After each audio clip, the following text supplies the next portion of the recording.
Good morning, everyone. My name is Kim Dorman. I'm the Community Engagement Coordinator for the Princeton Public Library, and I'm delighted that you all came out this morning, either into our community room or virtually on Zoom. This program is...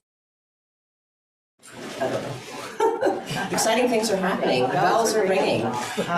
This program is being recorded. We also have multiple cameras, so the audience will be recorded. Many people welcome this opportunity. If you don't, you can sit in our reserved seating, and we'll know that you prefer not to be filmed. Basically, I'm just here to welcome you to the library. Also to note that this room is T-coil enabled, so if you have a T-coil enabled device, you can turn that on at this time. And for that reason, we also ask that everyone who is speaking speaks into a microphone. So at the point where we're having sort of audience response, or if there were questions, then we would ask you to wait until I bring you the mic. And I think that's it from me. Introducing today's program is Catherine Kish from Princeton Future, who plays many roles there wonderfully. Thank you. Thank you.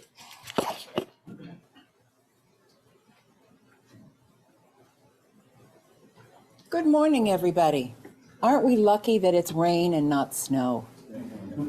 One of the things that seems to me is we live in a particularly blessed little area of the country. We hear about, on the national news, you hear about all the storms going across the country, and they never quite come here. They turn just before they get here, so we are very lucky. But hopefully some more folks will decide to get up this morning and come and join us, but we will start right now. This is a wonderful, wonderful topic, because it's something that we all hope to be, is mobile as long as possible. And we are delighted that the Princeton Future group is focusing on mobility and circulation, because some of you have gotten this, you've all gotten this in your messages from Sheldon Sturgis from Princeton Future. You can print this out. But this is a booklet covering our program in November on mobility and circulation. And those of you who participated came and had your say. You looked at maps, you made pictures, you made drawings, and lo and behold, out of that, our wonderful Tony Nelessen is producing a series of slides that we will see today. Princeton Future is an organization that's been around for 22 years. And it was founded by three distinguished people: Bob Goheen, who was president of the university; Bob Geddes, who was dean of the architecture school; and our own Sheldon Sturgis, who's standing in the back. We lost Bob Goheen. We lost Bob Goheen a few years ago. We lost Bob Geddes just recently. I think many of you probably knew him. He lived to be 99. And active and smart until the end. So we are we are blessed to have had Goheen and Geddes and Sturgis as our founders. So here we are, planning ahead with Princeton Future and the Princeton Public Library. This morning, we are honored to have Mia Sachs, who's president of the, where are you, Mia? There you are, okay. She's president of the Princeton Council. She is on the Public Transit Committee. She's the liaison. And she's a very active person. In addition to her role with the council, she's on Sustainable Princeton. She's on the green team. The woman has all of the right interests, I think, to help move us forward. So I'd like to invite Mia to come up and introduce her remarks for starting our session this morning. Mia, would you come up?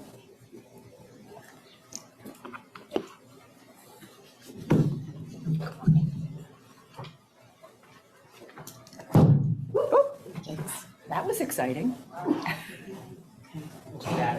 Bring this. Yeah, I think that's fine. I may have to stand on tippy toes for this entire thing.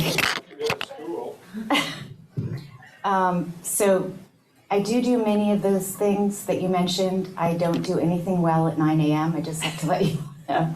And I'm really here just to give just a very short overview of what the town is doing in the realm of transportation. But I just wanted to thank Princeton Future for their role in planning in Princeton. The platform that I ran on was planning for the next 50 years of Princeton's future. I knew how important planning was before I got onto council. Once I got onto council, I really understood how crucial it is and how a lot of the disconnects that we suffer now in the town are the result of a lack of planning in past decades. So I'm really grateful to Princeton Future and to all the planners in the room who have contributed to helping the town to plan and are continuing to help us. So transit and transportation was listed as one of, I think, three or four, it was among the top priorities for the council for this year that we are focused on. And that included installation of new and improved biking and walking infrastructure. And that means the implementation of our, I'm just gonna bring this down a little bit. That is the implementation of our bicycle mobility plan, which was adopted by the planning board into the master plan a number of years ago. And for those of you who don't understand how that works, it's only implemented when there is road work done. And then as the road work as the road is redone, the bicycle plan or the traffic calming or whatever is in the bicycle mobility plan is implemented in the street, which makes for a very slow pace of change. And I think it's something that the council wants to jumpstart the time frame so that we're not dependent on when there is road work done on different roads. The other parking efficiencies and strategies and overall transportation design for now and the future, which sounds like exactly what is being discussed today. So those were identified as top priorities this year by Princeton Council. Just a few other related efforts and initiatives that are happening. One is the Vision Zero Task Force led by Councilman Cohen. And for those of you who don't know what Vision Zero is, it's about getting to zero traffic fatalities. And on the municipal website, there's you can find a long discussion about what Vision Zero is, how it's being implemented in other towns in New Jersey, particularly Jersey City, where it's been very effective, and how we are working to implement this in Princeton. The other related transportation initiatives that are going on in town, I'm on the negotiating team with the university, for our voluntary contribution agreement with the university, and we have identified transportation as a top ask from the town to the university. We hope that they will be assisting us in our central core, what used to be the freebie, and then we renamed it the Munibus because there was such a stigma attached to anything free. We thought that Munibus might encourage greater ridership. So there is a central loop, as you all know, which is the Munibus, but it is very slow. And if you have all day to ride it to get from point A to point B, that's that's the service for you. If you need to get somewhere in a rush, unfortunately, it doesn't work. So we moved, so as in my capacity as liaison to the transit committee and sort of overseeing transit initiatives within the municipality, I have worked to discontinue a relationship that we had previously with the Stouts bus service, and we contracted with We Drive You, which is the same vendor that the university uses. So we've had We Drive You doing our loop for the last year, and the objective of moving to partner with We Drive You was as a stepping stone to then fully integrate with the university. And that is what we are discussing with them in the context of our negotiations, and which we hope to have an announcement very soon. So if that leaves all of the various routes leading into the core, and Tony, I know that you've had concerns about what those routes might be. At present, our thinking is that until we are able to bring about a more robust transit network, the town would look to implement a microtransit system leading into the core. So we've had discussions with VIA. There was a bit of sticker shock. It was $1 million just to get onto the playing field of having them do microtransit for us. We know that Westport, which is a similar town to Princeton, had VIA doing microtransit for them. Their senior center actually footed the bill to get it started. And then once it reached a level of success with, scaling up to a level where it was economically more viable, the municipality became more involved. But at present, for where we are with Princeton, we can't afford a VIA. However, we have been in pretty extensive discussions with Dan Benson, who may be our new county executive, but is currently the chair of the Transportation Committee in the Assembly. And there are a number of microtransit proposals coming through this at the state level, one through the governor's office, one through New Jersey Transit, and one in the Assembly. And Princeton has been discussing raising our hand to be hopefully one of the first pilots for microtransit as the state rolls it out as an option. So just to recap that little part of where we're moving, there would be a core route which would have more rapid service and which the university and the municipality would share. And then that would free up resources from the municipality, which we would use to implement microtransit towards our, to bring people in from the outer areas.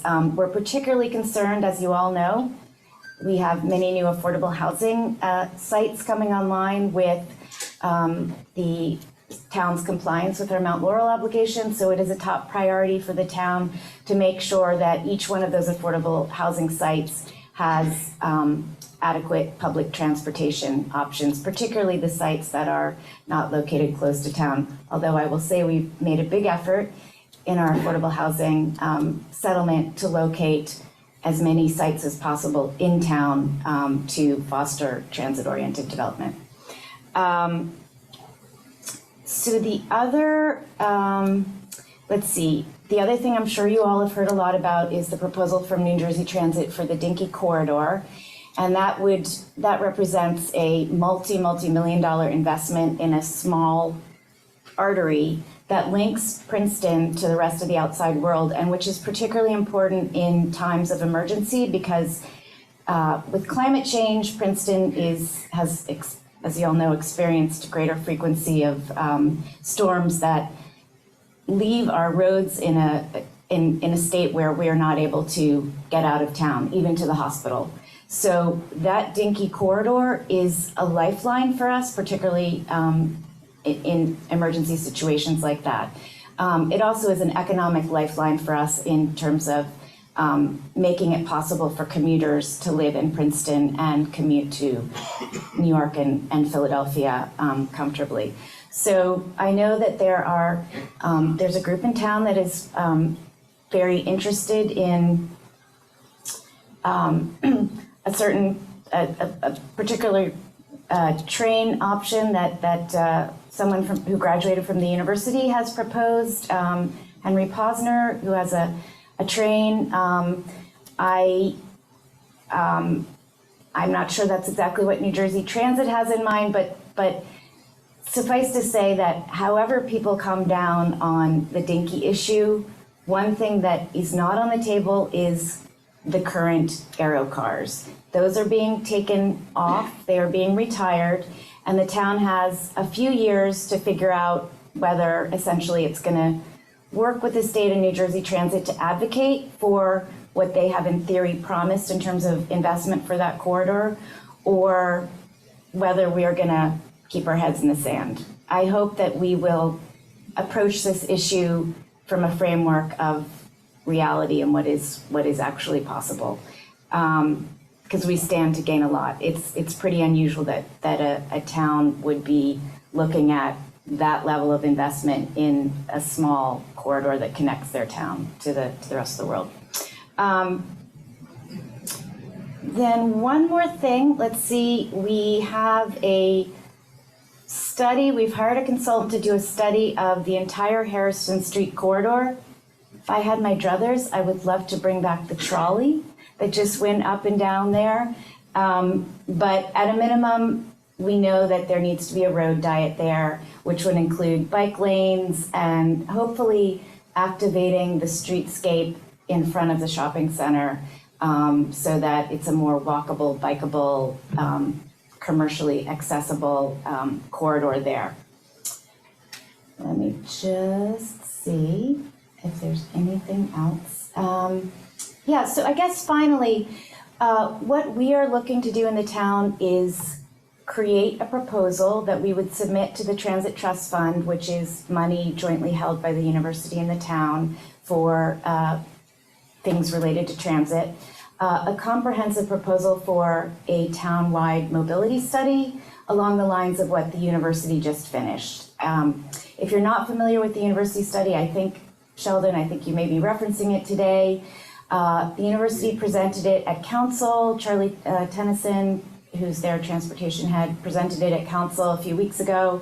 Also came to the transportation committee and presented it. So I can provide the link to that if you're interested. But that is what we want to do, is have a mobility study for the town, that is comprehensive, similar to what the university did. I'm really excited about today because I think the results of the discussion today can very much inform the proposal that the town crafts. So that's it. Thank you so much. And feel free to get in touch with questions.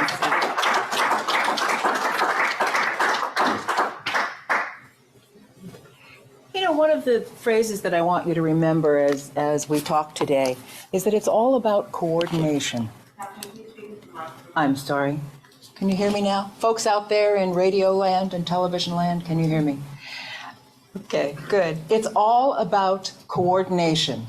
We have so many exciting resources, the ones that Mia just discussed, coming from the town. We have the university.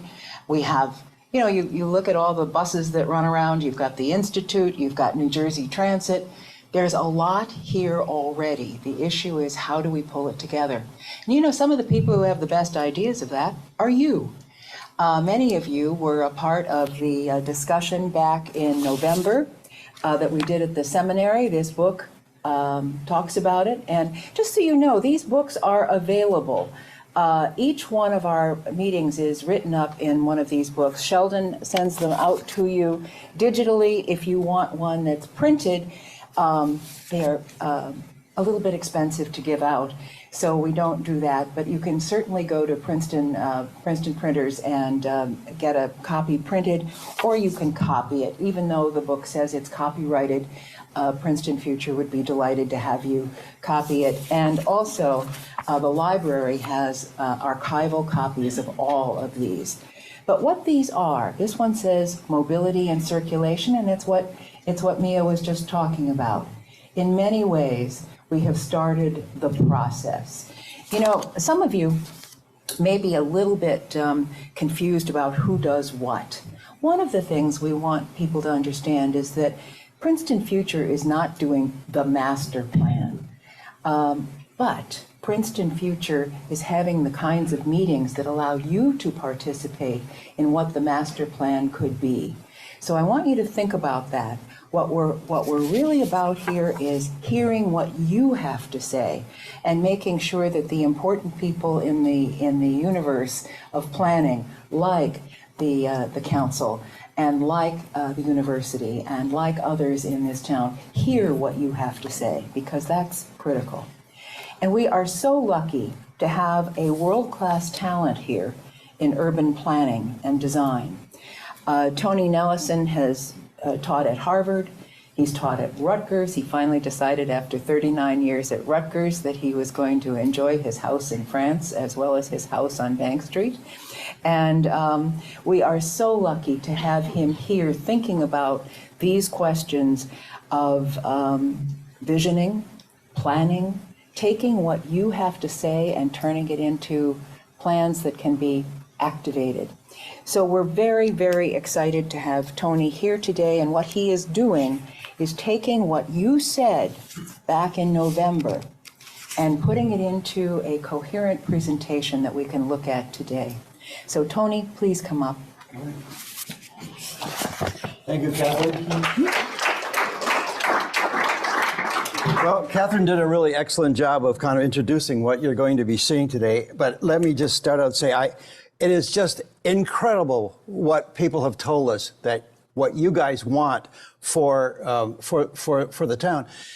I have been in this business 50 some years, and what I really have been interested in my entire life is what your opinions are. I don't see myself as a planner more. I see myself as a facilitator of people's desires and see whether or not we can actually get those implemented. Now, the first one that Catherine said was March 11th, and that was, how do we plan, coordinate, and design a transportation system that's less car-centric, which means we know we're going to have cars, but can we actually design a system which is less car-centric? And then we really wanted to participate. We wanted to focus on what people wanted. Now, we're going to do that again here today. I'm going to show you each of the pieces that the workshop worked on, the conclusions that they came up with. I just synthesized that work. And then we're going to open it up for questions at the end of each one, or your comments at the end of each one. And we'll give you a couple of minutes to do that, and then ideally a session at the end. We're going to start out with this basic premise, and many of these things were shown to the workshop, that streets are your most important public spaces. This is where people perceive the town. It's a framework for all land use and mobility modes. So the streets are really the sacrosanct part of the town itself. But then the movements on the street are really what we call the lifeblood of the community. I mean, you've got a street that has no pedestrians on it against a street that's got a lot of pedestrians on it. All of a sudden, the street feels like it's alive and active. And so the key factor there is that you really need the buildings to determine the positive space that really begin to look onto the X-ray itself. Here, Princeton Future now, I think this is the fourth or fifth meeting that we've done. And I've done 220,000 people across the United States, almost 400 of these across the board. And what Princeton Future did is we had a series of what we call participatory democracy. The first meeting we did that was in this room was hopes and fears. Set the goals. People just talked. What do they want? How do they feel about the town? The second one was susceptibility to change, which is a very interesting word. It's on display in the Dome Alley, and that is, what lands do you think are potentially susceptible to change in the future? Draw those on a map. The third one was new land use opportunities that came out of that susceptibility to change. Then the fourth one we did was mobility. Okay, so we've got susceptibility to change. Now we got mobility. Then the fifth one was housing types that we did the last time. What are the making, and I think the great quote was making places which are livable and lovable, which I thought was really a wonderful way to do it. Today we're doing the Did We Get It Right presentation. The next meeting in May will be about open space, and the final meeting will be in September. That will be the interface between transportation and the rest of the pieces. Now, the belief is that the most successful places where a community has a stake in the vision. That's clear. And no one knows the community better than people that live and work here. I mean, I have been involved early on in my career, and I've seen so many planners, designers who say, I know what's right for the town. Well, that doesn't work, and it never did work, and it never should work. You really got to listen to what the people of the town have to say in order to begin that implementation process. And I will tell you, what has been incredible for me is what you guys have told us you want. The question is, can you get what you want implemented? And I think Mia began to allude to that. So what do people want? Well, the interesting thing is, these are the results of those 5 presentations that were done. And just to give you some idea of the workshop, the last workshop, we gave them a beautiful, big, high-resolution base map. We gave them tracing paper overlays, and you'll see the funny little cutout there. That's the 5-minute walking distance. That's the kind of the basic DNA of a transportation system. We know people will walk for 5 minutes to transit pretty comfortably. Even now, some people are saying if you have a really great pedestrian system, they'll walk for 10, but beyond that, they're automatically going to default to a car. But even almost beyond 5 minutes, they default to a car. So what was really, and we gave them this base map, and this base map was incredible, very, very accurate, and you can kind of get to see the general layout of what we actually used. Now, that session was really what we called mobile ideas worth documenting, and so we asked for public recommendations from each of these things. Now, there were 11 graphic exercises that people went through. That was really fantastic. Now, remember, you put the base map down, and you put the tracing paper on top of that, and then we ask the question, and then you use the markers to, and you'll see the kind of the messy drawings that we got. But we will then take, there were 10 teams that did it. We take the overlay, the overlay from each team, lay all 10 on top of each other, and find out what the consensus is. Now, there's always going to be people who are going to disagree. You all know that. In fact, my experience nationally with 100, 200, or 300,000 people that we've dealt with, 14% of the people are negative all the time about everything. It's just the way it is. And I'm really quantified that. It's about 14 out of 100 people are negative about everything all the time. I sometimes think they got dropped on their head as a kid, but I'm not really sure how exactly that happened, but you have to expect that. Even some of the most beautiful visual preference surveys we've done, where the average deviation from a +10 to -10 gets a 10 or an 8 or a 7, there's going to be one person who gave it a -10. I mean, that's just the way it is with human beings. So once we finished those, we then synthesized it. Now, we asked them, here's what we asked them. Show graphically where and how you think mobility and circulation framework would occur in and around your town in the next 10 years. Now, Mia got it, is more ambitious of the 50, but he said, what do you think would happen in the next 10 years? Just tell us. Now, here's what the participants recommended. 1, safe intersection, traffic calming opportunities, and traffic circles. Wow, you're going to see that. Locations for mixed-use parking structures. Cool. Locations for a transit loop and stops. That was 1. Where do you put it? And the second part of it was, where are the stops, the 5-minute walking distances? The next one was locations for on-demand transit stops. Now, what is really fantastic is that you have seen the university's proposal, right? This almost completely mirrors what the university has done. I mean, it's extraordinary what the university has done. Unbelievable. I mean, not only do they have their own unbelievable transit system, and but now, after the system doesn't work, you can then use a lift system to allow you to go any place within the context. And it was interesting that this was proposed by you guys well before the university made its proposal. Next one would be a location of sidewalk improvements, and then, of course, the ideas for Witherspoon Street as a major green spine. And the last one is bicycles network. Now, I'm going to try to go through all of these. Now, 10 teams, 50 overlays. So what we had to do is we had to look at 50 overlays and find out what in the world was the consensus of those overlays. And here's what we found out. 1, we can create a more livable and lovable town with less car-centric. That is absolutely clear. We could set Princeton up as one of the more extraordinary university towns, probably in the country, if what you proposed actually got implemented, provided that we have a consensus for where we want to go. And that is really kind of one of the critical. Now, we know we're auto-dependent, and this is from the studies that have been done by the town itself. The current conditions, we are currently primarily dependent upon cars and parking.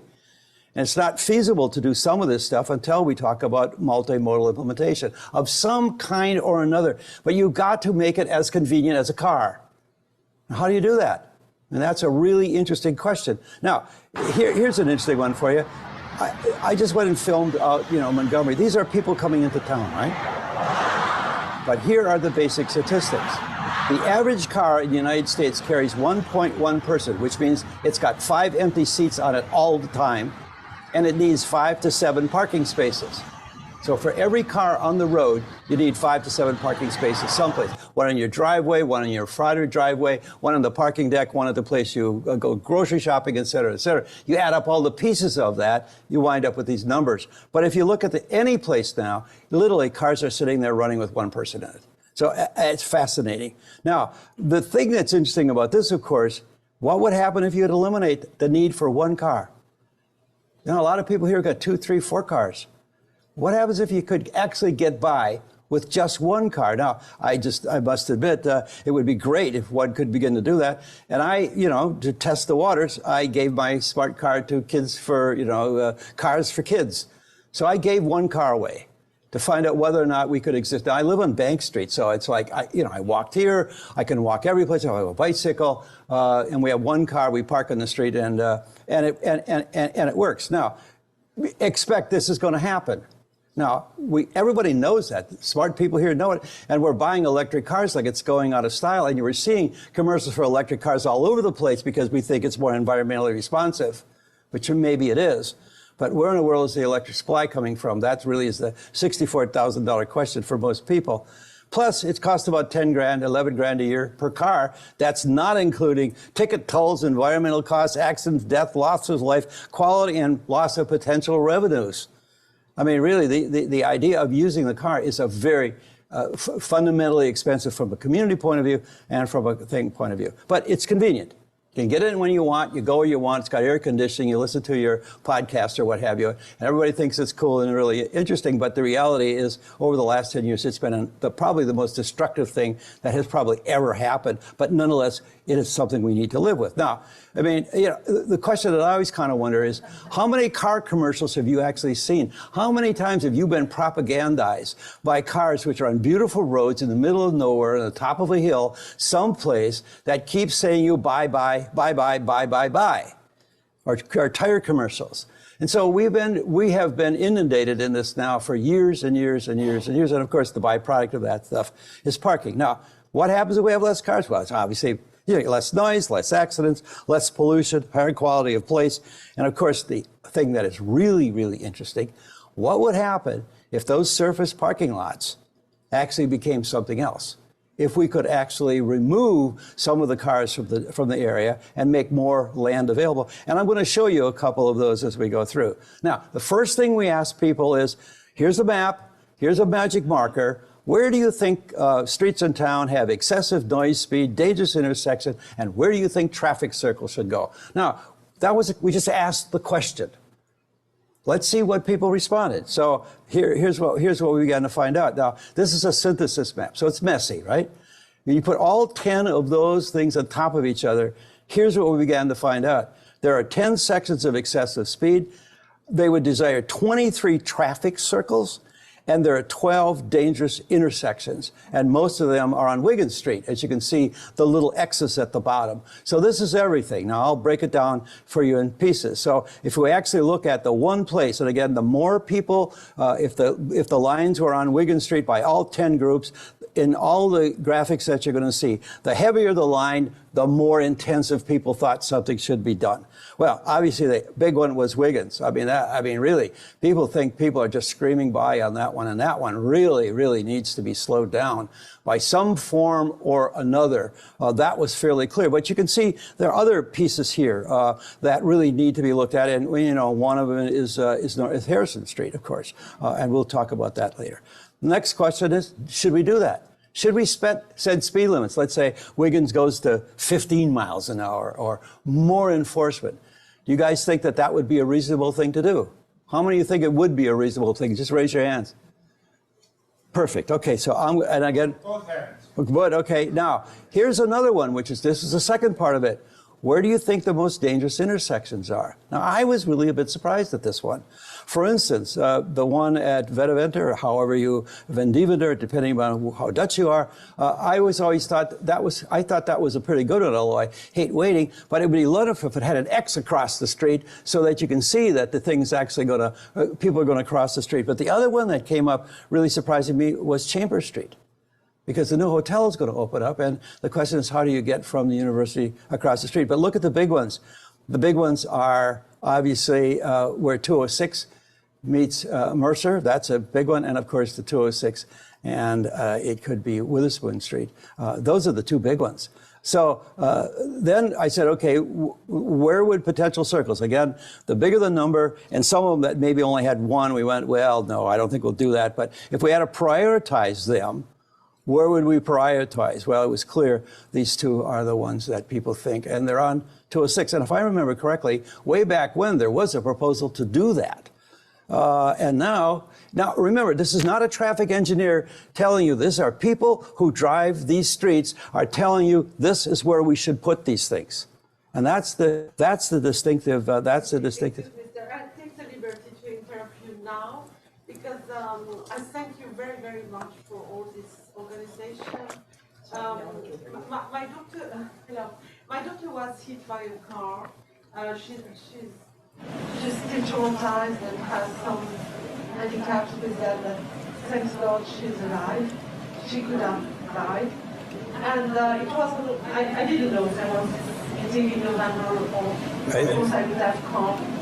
And I would just like to add this point. It was on West Coast and 206. Right. And at that point, it's not that I want that point only to be, the whole project is extraordinary and other points are very important. Right. I mean, there might have been a bias because some people have experienced Sure. very negative events. Sure. And they didn't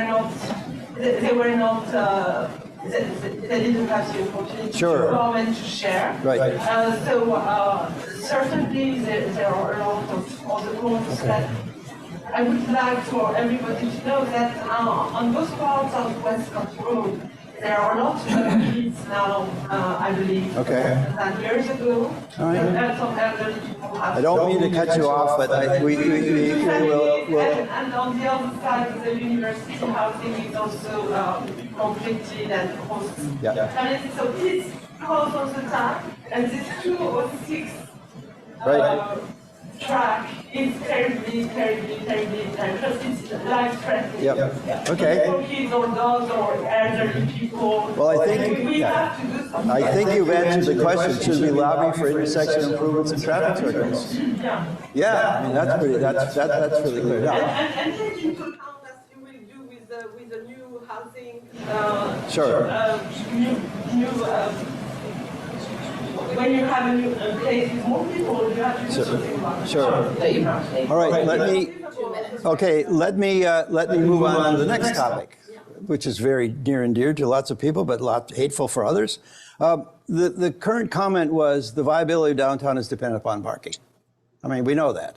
And it's not yet feasible to limit that until such a point as we have a mobility. So the mobility network needs to go into place first. And you'll see what the town have proposed of it. Now, there are two kinds of parking, right? Incremental parking. Each site provides its own parking. That's been the damnedest thing ever. Everybody's got to provide their own parking as opposed to collective parking. And then there's the notion of shared collective parking. Now, again, my hat's off to the university because, my gosh, they have really done an extraordinary job of starting to deal with this parking issue, probably we just need to emulate it. So here's what most people want, right? They if they had their way about it, we think they would park their car in their living room. And this one is really particularly terrible because you got the son there looking at a TV, looking at a car. And so now the kid is propagandized into cars early on in the game. By the way, the most popular selling car in the United States is a little vehicle given by grandparents to a 3-year-old, right? That's got the little orange car, so they teach kids how to deal with cars really, really very young. But there are actually 7 kinds of parking. Not just one, but 7. And we know on-street surface, private garage, individual garage, local neighborhoods, which is really more what's in back here or partially community, which was a great visiting process that put this parking deck in the back. But now, the university was the first to come along with a regional intercept. Now, if you've been over there, it's just really remarkable. And I had a dinner with one of the emeritus faculty at Princeton, and he said, it's so lovely. I just go drive in the garage. I get in the bus. It takes me anywhere. I don't have to go to the campus at all. They have figured it out. The question is the town now needs to figure this out in order to make it happen. The garage is rather functional. I mean, it's there's nothing fancy about this. It's just a functional garage. And of course, they reinforce it now with these relatively large electric buses. But what I found interesting is that when we actually looked at and showed people at the workshop, here are your, the 2 to 3 minute walk around a garage, which is typically what you have to have. We've got 3 of them that, when you look at it, They cover a good portion of the downtown, but there's still supposedly a parking shortage. And also, if you take parallel parking off the street in some cases, where do they go? Well, you know, here is certainly one. I parked my car there. When I first started, it was $35 a month. Now it's $260 a month to park in this garage. And really, it is, I think it could go bigger, higher. Something else could be done with that site. And of course, this was really the granddaddy. I think the town did a really, really good job on this one. And of course, what they did perfectly is they created a public space with the garage. And that is that not just put this thing in the middle of town and made it a structure. Now, this is happening in my backyard. There's my backyard fence. And the new hotel is going to have underground parking. And they'll have a certain percentage of the rooms underground. But that's what it looks like. Now, we also have surface parking in some of the most extraordinary places. This one, of course, is off of Witherspoon Street. The city owns that one, this little bitty lot. But look at that image. You got parking that's jammed every place. I mean, you know, every little space that you can possibly park in is being parked in. Now, I believe that surface parking on the land banks for the future. I mean, that's what we can really use. And to remove those cars, you need to do something else. Can we reduce it? I don't know. We're still going to have some cars, bike, delivery vehicles. They all have to be parked. So I gave these examples to the workshop at that point. Here are some examples of mixed-use parking structures. I mean, and we've got one right here in town, obviously, on Hellfish Street with, you know, retail below and housing up above. But here's the typical example of that, which means it could be embedded with housing and retail at the bottom level, and a park and a green above the parking structure in the back based on that section. So I showed people that. And I said, okay, now, where would you put the parking structures if you had a chance to build these parking structures? Now, the thing that I also stress to them, that these parking structures have to be flat slab. They can't be helical. They can't be a helical, because over time, we're going to convert those parking structures to something else. So they should be flat slabs over a period of time. Now, here's what people, I mean, look at this. Now, again, the darker the color, the more intense the location. One was the pool lot next to the municipal building. The second one was in back of Park Place. The third one was over in Jugtown. And the fourth one was the Y site. Those are the four that people had recommended. But the one that got the most was out by the shopping center. Use the shopping center as a kind of a parking intercept facility. I mean, again, it's just uncanny what you see. And then, of course, here is the more refined map of what those places actually are. Now, one of the things that we have is we know we've got the three of them downtown. You know, we've got the Chambers Street lot. You've got the Spring Street lot right in back where we are. And then you have the lot, kind of the buried lot.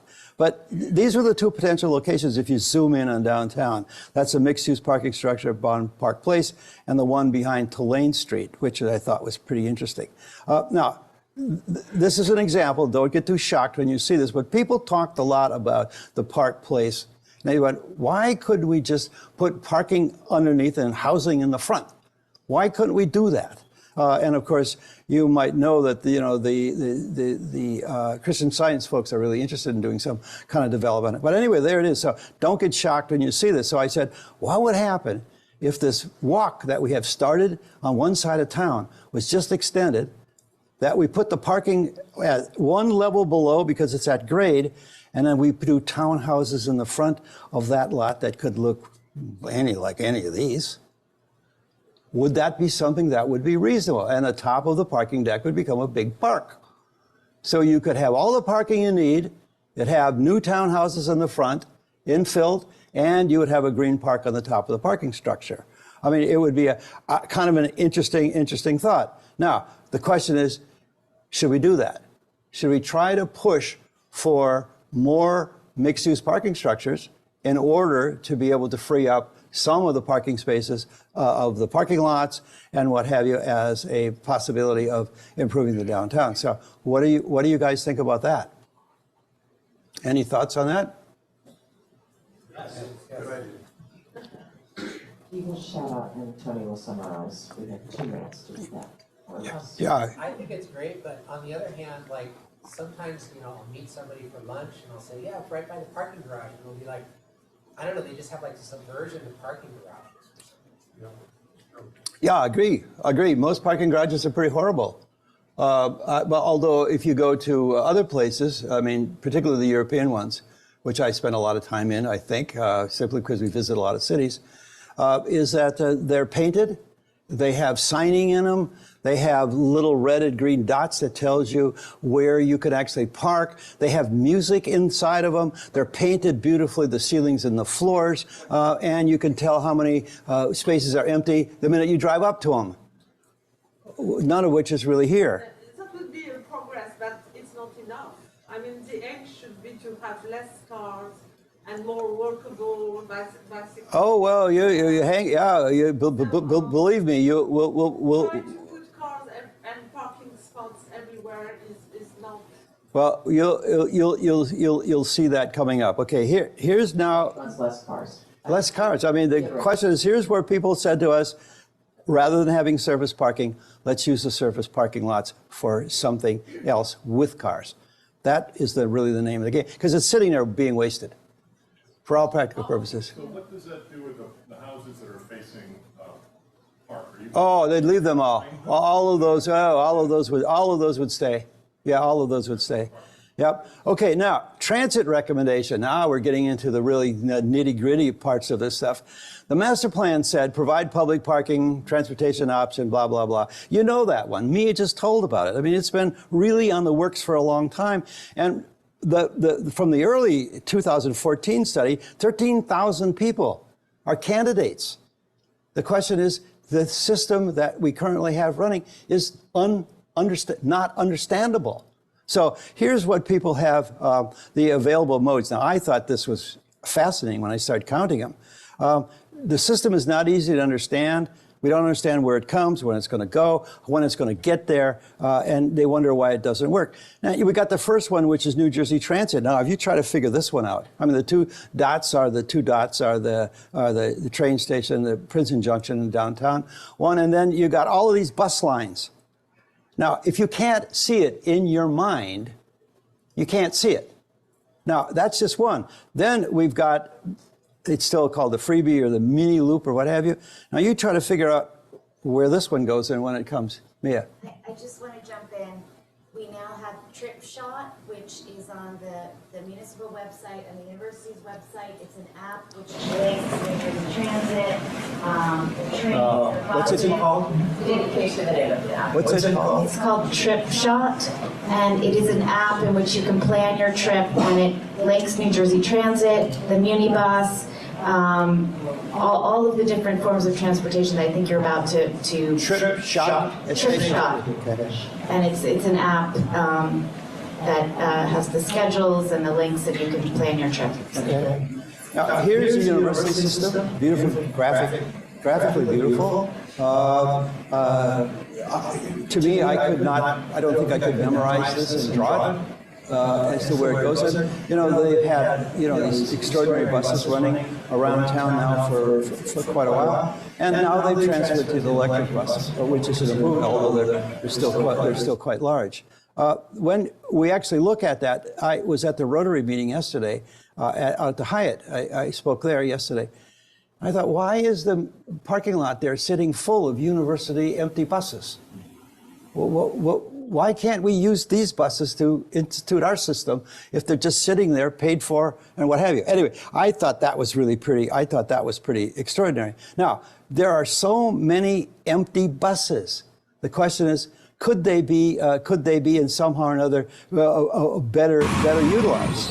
Now, here's me sitting on the bench downtown, just watching buses, and the reality of it is, they're all empty. There's nobody using these buses. These big behemoths going through town hardly make the corner, and they're all sitting there empty. Now, there's something wrong with the system when you're paying that much for a system, and all these things are sitting empty, including school buses, senior citizen buses. The only one that seems to be somewhat functional is the New Jersey Transit bus. So other than that, all the rest of them are literally sitting there or driving through our town virtually empty. Now, if we only could coordinate that stuff together, but how many do we need to coordinate? Now look at this. You got the dinky upgrade university buses, DOT buses, the freebie, the school buses, developer shut, the institute buses, the on-demand transit point to point, the Uber door to door, the senior living buses and taxis. These are all here already. They're all doing their own thing at different times, and nobody's coordinated any of it. What the town needs more than anybody else is a transportation coordinator to be able to put all those pieces together. The question is, can they be coordinated? Now, MIA started with this one, and this is very interesting. The idea of the lifeline out is really, really critical. And, you know, the question starts to be is this what's going to be done? We're just going to replace the cars and we'll leave everything else the way it is, which I think would really be tragic. Now, there were 3 proposals. I don't know if you all remember they were looking at these 3 proposals. The thing that's 1 and 2, the one proposal, which means you just put one bus loop, the bike and the peded and the streetcar, is another $80 million. If we act a 2-lane system with a new streetcar or whatever it is, it's $90 million. Now, these are probably low estimates. The question is, the one that seems to make most sense to me, and did for most people, was the double bus system with the bike and ped thing. That's the one that made sense. Why? You'll see here in a little bit. New Jersey Transit did something really innovative. They proposed extending the buses from Princeton Junction Station directly to the shopping center. My gosh, wouldn't that be at least a fantastic kind of major start? I mean, there's a little snag food there now with the one-way on Witherspoon Street, but be that as it may, and then it goes down Valley. But the question I ask people, okay, that's a proposal. Should there be an alternative? Now, here's what people told us. 1, we want smaller buses. That was real clear. If we're going to put a system on here, I want a smaller bus. I don't want these big buses. So that's what people told us for that number 1 piece. Then, what would the buses look like? Well, they're like these little buses. They're lightweight, they're electric, they hold about 12 people. You could stand them, you want, and they're cool and they're easy for senior citizens like me to get on. I mean, that's what's it. Now, of course, you know, there they are. One of my favorite cities, Carlos and I, and I've spent a good amount of time here. But these little buses running through town work really, really, really well. Now you're going, well, but you know, what about the cost of the buses? But we'll get into that. Now, here's what participants told us: 10 teams. Where would you put the loop? Here's what it looks like on the synthesized drawing, and I'll take it through more specifically. And you can see people had some deviations, but you can see that the more times you go around, the more people thought that this was the right location for the loop to actually happen. And this is kind of what it looked like in terms of, it comes from University Place, it goes on Nassau, North Harrison, but rather than going on Valley, people thought it would be good if it went up to the medical group up at the top. It hit some affordable housing, come down Mont Lucas, a stop at Cliffside, come up Witherspoon, go down Birch, and then come on Bayard, back up and down. Super easy system. That's what it looks like. Now, what's fascinating about this is that this hits almost all of the major spots in town. It hits almost all the majors. So one is, should we lobby for a continuous loop of some kind to be able to say, let's get this loop in place as soon as possible? Okay, now, here's something interesting. We then said, okay, here's that funny little 5-minute walking distance, the basic, what we call the DNA of planning. And people will walk that 5 minutes, and if you have, as I said earlier, if you have a great sidewalk, they'll walk for 10, right? And the destination is a place and not just a stop. You've got to make these places where the bus stops a destination. It's got to be a cool, interesting place to stop, not just, you know, a sign on the end of at the end of the road. And there's little or no wait. You can't wait more than 2 or 3 minutes. This thing has to continually be available as much as possible. And again, there's the little circle template, so I gave them 2 of them. You can use the outside, the negative or the positive, depending upon how you want to see. So now what was fascinating about it is that we looked at, here's a typical example of that circle. So there's the 5-minute walking distance, that's the circle. But then if you add the 10-minute walking distance, you can see it has to do with where the stops would actually be located in some form or another. So here's what we put together. We put kind of a polycentric destination. Here we just used 4. Said how much would it be? It would be downtown, Jugtown, Princeton North as they're calling it, and the Civic Center pool area. But that was with, but then we went, okay, how many stops would actually serve this particular area? So this is a 6-stop. This is the 6-stop one, right? You can see that one. The next one was, by the way, we did the 6-stop one. It takes 20 minutes to go from train station around the loop. So every 20 minutes, a bus goes. So we're going to need so many 8 buses just going around and round and round in order to be able to meet the numbers. Now, you might say, well, but you need a driver for each one of those things. Well, we maybe yes, maybe no. We'll have to see. But anyway, that's that particular loop. Then there's the 8-stopper. And the 8-stopper really is a bunch, you walk far less. This services more. And then, of course, the granddaddy of them all is the 10-stopper. And the 10-stopper is the one that serves the largest number of people in this town. But it would require 2 more buses to be able to do the loop over and over again. And as I counted in the other day at the Hyatt parking lot, there's 10 buses sitting there empty right now in the Hyatt parking lot. So let's just initiate those into the process. Now, the key here is it's a little bit longer around, but if there's more buses, the stops are pretty reasonable. But this is the one that seemingly in our discussion, the majority of people seem to have favored this one. And then, so now you see that how each one of these schools, North, the Medical Center, Clifftown, Avalon, and then maybe on Valley Road or not. That's always was a big question. Now, the question is that you got a 6-stop, an 8-stop, and a 10-stop. Well, we got a question here. Yes. No, you're good. Oh yeah. I can bring it, but also Tony, can you maybe summarize? Sorry, I just had a question. When I was in Europe, working in Vienna, a couple of other places, especially during a startup, I live in town. Sometimes I have a running late on a meeting and I need to get, for example, to the library within, say, 10 minutes. I would walk if I was guaranteed to get here. I wouldn't be able to necessarily walk here in like 10 minutes, but that could get picked up anywhere along the road. So I just wondering, why not have a bus service which is jump on, jump off, where you don't necessarily have stations, so that reduces the number of buses you need. So if I'm, instead of going to a place and waiting for a bus and thinking, oh, it's bad, and then having to make the decision, okay, do I now start running because the bus is late? I just run up Nassau Street knowing that when the bus comes, I can wave it down. I've also noticed in these places that these old London buses, which in the back have this area where you could just jump on and hold onto the pole. Like, if one of the things with these buses, and I have taken the freebie for commuting, is the bus stops, doors go open, bus goes down, somebody struggles with their packages onto this thing, walks in, tries to find a seat. Every stop, especially when you're trying to make the dinky, get to New York, becomes a problem. It's like, is it a delay? Is it something else? Trolleys in San Francisco work the same way. People jump up. I know it's litigious, but we have a lot of young people in town. If it just shows down, you jump up, you don't have to open a door. So you can have a continuous circulating system without having to stop. I don't know, but part of the flexibility is when you get in your car, you know you're kind of guaranteed to get there in 5 minutes, whatever happens.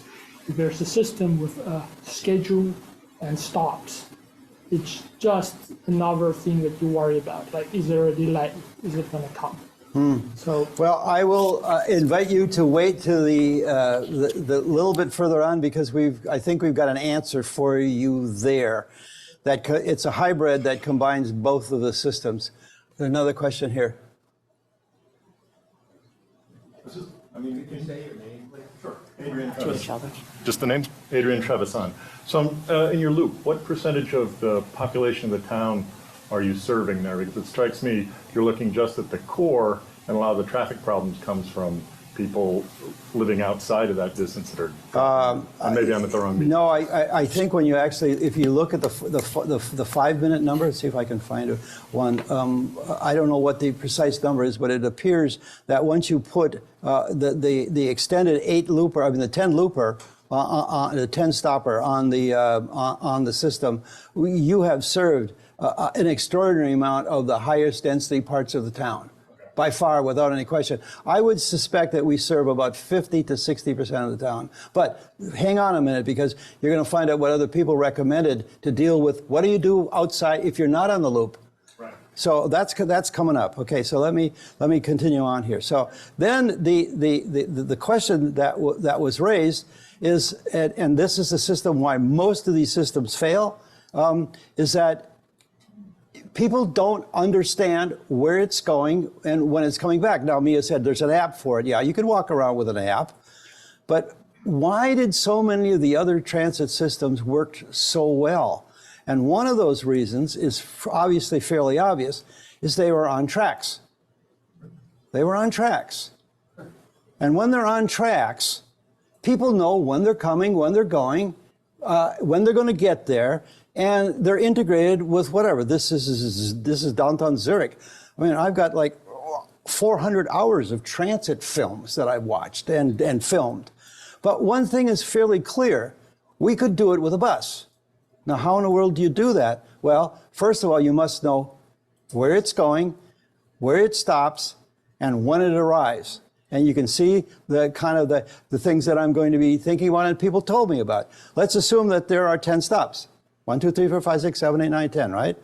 Now, what would happen, and this, by the way, is an old, I think was the old freebie. I don't know where these little old colonial buses went, but the key factor is paint the lines on the street. Paint the lines on the street. Here's the orange bus. Put the lines on the street like you do green for the St. Patrick's Day parade. Paint the lines on the street so that people can actually see where it's going and it follows essentially that route.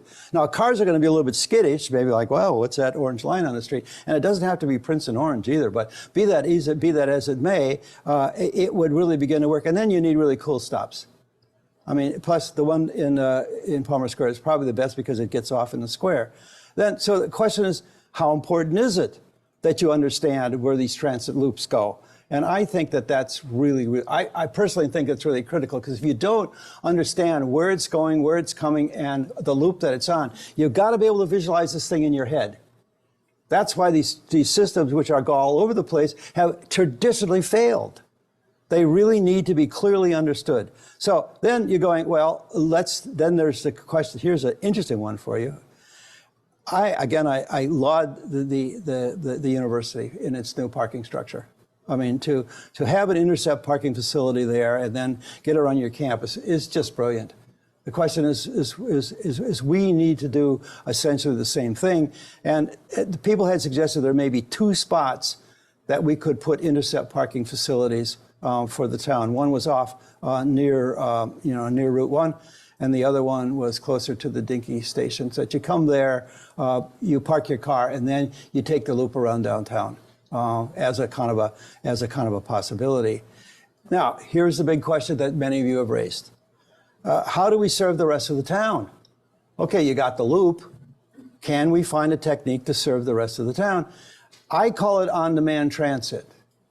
Now, you may know it as Lyft or Uber or what have you, but I will suggest to you, and just, I don't mean to be bragging about this, but this system was first thought about by my firm in 1993. And I wrote all these articles about it when all of these transportation conventions, when that notion of an on-demand system that you could simply call your phone, call it up, and it would say 5 minutes, I'll be there. And eventually, this particular article that was done, the one in the red one, got all over the country.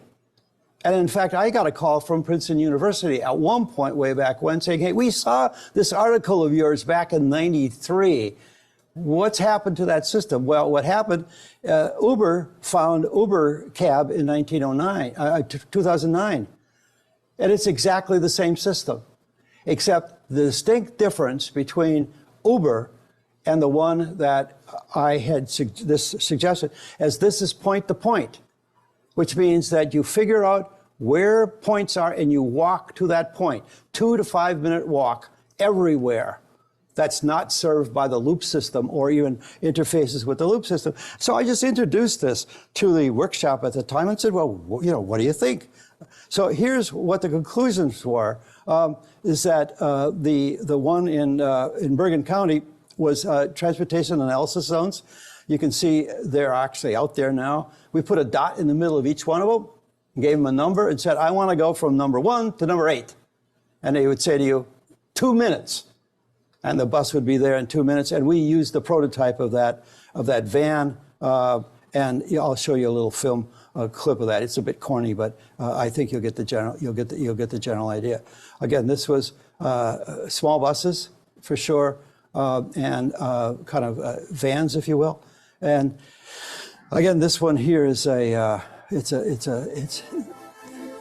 you can see it. This is we call it the commuter. I can hardly say that word anymore. It was done in 1993, and what it was, it's a series of numbers that are put up wherever people think it's really appropriate, and you simply call it up in some form or another and said, hey, I want to go here, and I want to go there, and how long will it take me to actually get there? So we did this prototype movie of this thing, and it was really interesting that after people saw it going around, they said, well, when could we start using it? And I said, listen, this is a movie for a beta test to see whether or not this would work. And people would call it up, you would get in, it would drive you to a point, but they're point to point, not address to address. So that's the distinctive difference. Now, you guys, Princeton Future did another workshop on autonomous vehicles. Very, very hot at that particular point in time, and still are very hot. The question that I keep wondering about is, do we really need buses which are autonomous, or can we now have a humanoid robot driving the bus? And that's a really interesting question, which means you could recycle older buses if we need to without having to put in an advanced transportation computer system as a process, because now, as you know, AI is booming, and we can now got humanoids that can do just about anything. So anyway, here's what people told us.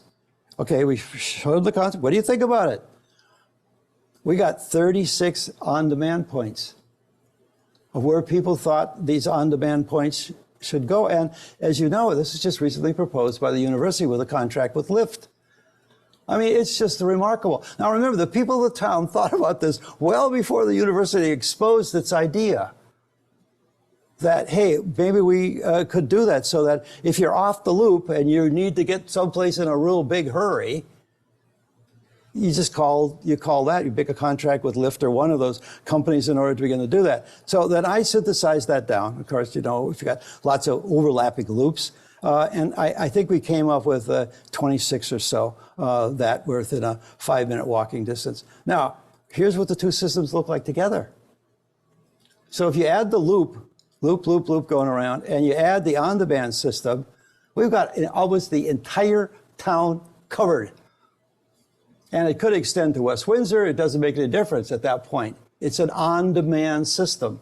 So you got the combination of the loop going round and round and round, all those kids in schools, no more school buses we need for half the kids in town, no more senior citizen buses. We don't need that stuff if they're on the loop, or if not, you're on an on-demand system. Now, let's assume that, you add then the university system onto this thing. Wow.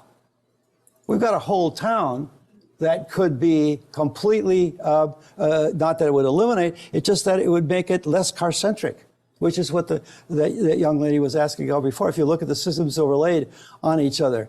Now, let's assume you're at the station, it's late at night, and you want to go from your house to the station, or you want to go from your station to your house, and it's after hours.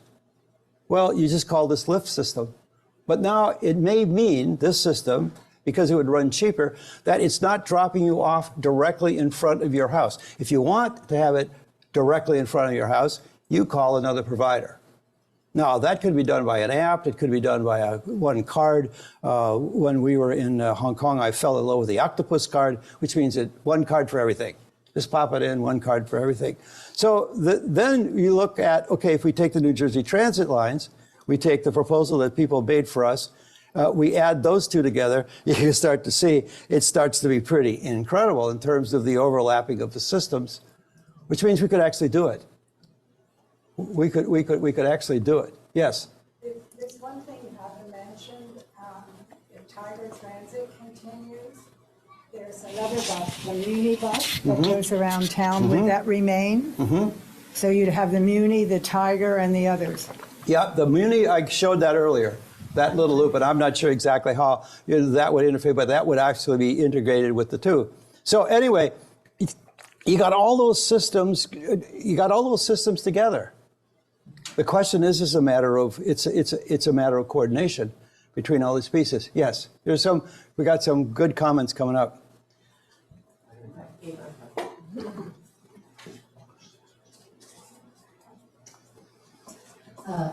Do you have an estimate of how many small vans you'd use for the 26 or so stops that you outlined for the, For the on-demand system? Yeah, how many vans, small vans would you need? I would probably think that depending upon, you'd start out with one, then you'd move to two. If you get more demand, you start with two, then you move to three. Now, what we did from the first prototype, we had a kind of it's an SUV kind of a thing with a low thing, but I think it would be a bus. But I would probably start out with one, set up the system, and say, hey, listen, I'm an R, I want to go to A. I gave them all letters at this point in the stops numbers. Yeah, I would start with one, then you start with two if that works, then you add three, then you add four. And the reality is that it's funny that we actually proposed this to the town 15 years ago and did all the numbers. If you actually started this company, you would make money. You would actually make money in the process. So, but this was proposed some years ago, but that was well before we were seeing as star-eyed, planners, that this stuff would never happen. And all of a sudden now we've got, all these computer systems, all these satellites, and everything is lifted, all this stuff is just running on exactly the same algorithms. So it is all there. It is all there and possible. So anyway, that was, and then of course the idea of expanding it to the region. I mean, I heard Experience Princeton, the director of that the other day, and it was really interesting that so many of the merchants are interested in getting more people downtown. And he said, he made a quote which I thought was pretty interesting. He said, it's not that the rents are high, it's just that the sales are low. And I thought that was a pretty interesting way of thinking about it. So the question is, should we lobby for a coordinated multimodal network? I mean, is this the way we go? But in order to do that, we really need some kind of serious lobbying for this in order to begin to make that happen. So I'd like you guys to think about that, because I think there's been a lot of stuff here, and if people got any comments, I think we need to take a little bit of a break, because I've been feeding you a lot, and we'll go to the more fun parts of it, the pedestrian and the bicycle, and the street design in the next session. Yes? Hi, Bill Moran. I live on Wigan Street, so I understand the issue. Isn't there like a fundamental tension here that could be used to the advantage of promoting your ideas? And that is, on one side, we want to facilitate and move traffic, as much traffic as possible through the town. And on the other side, we want to discourage that very same thing.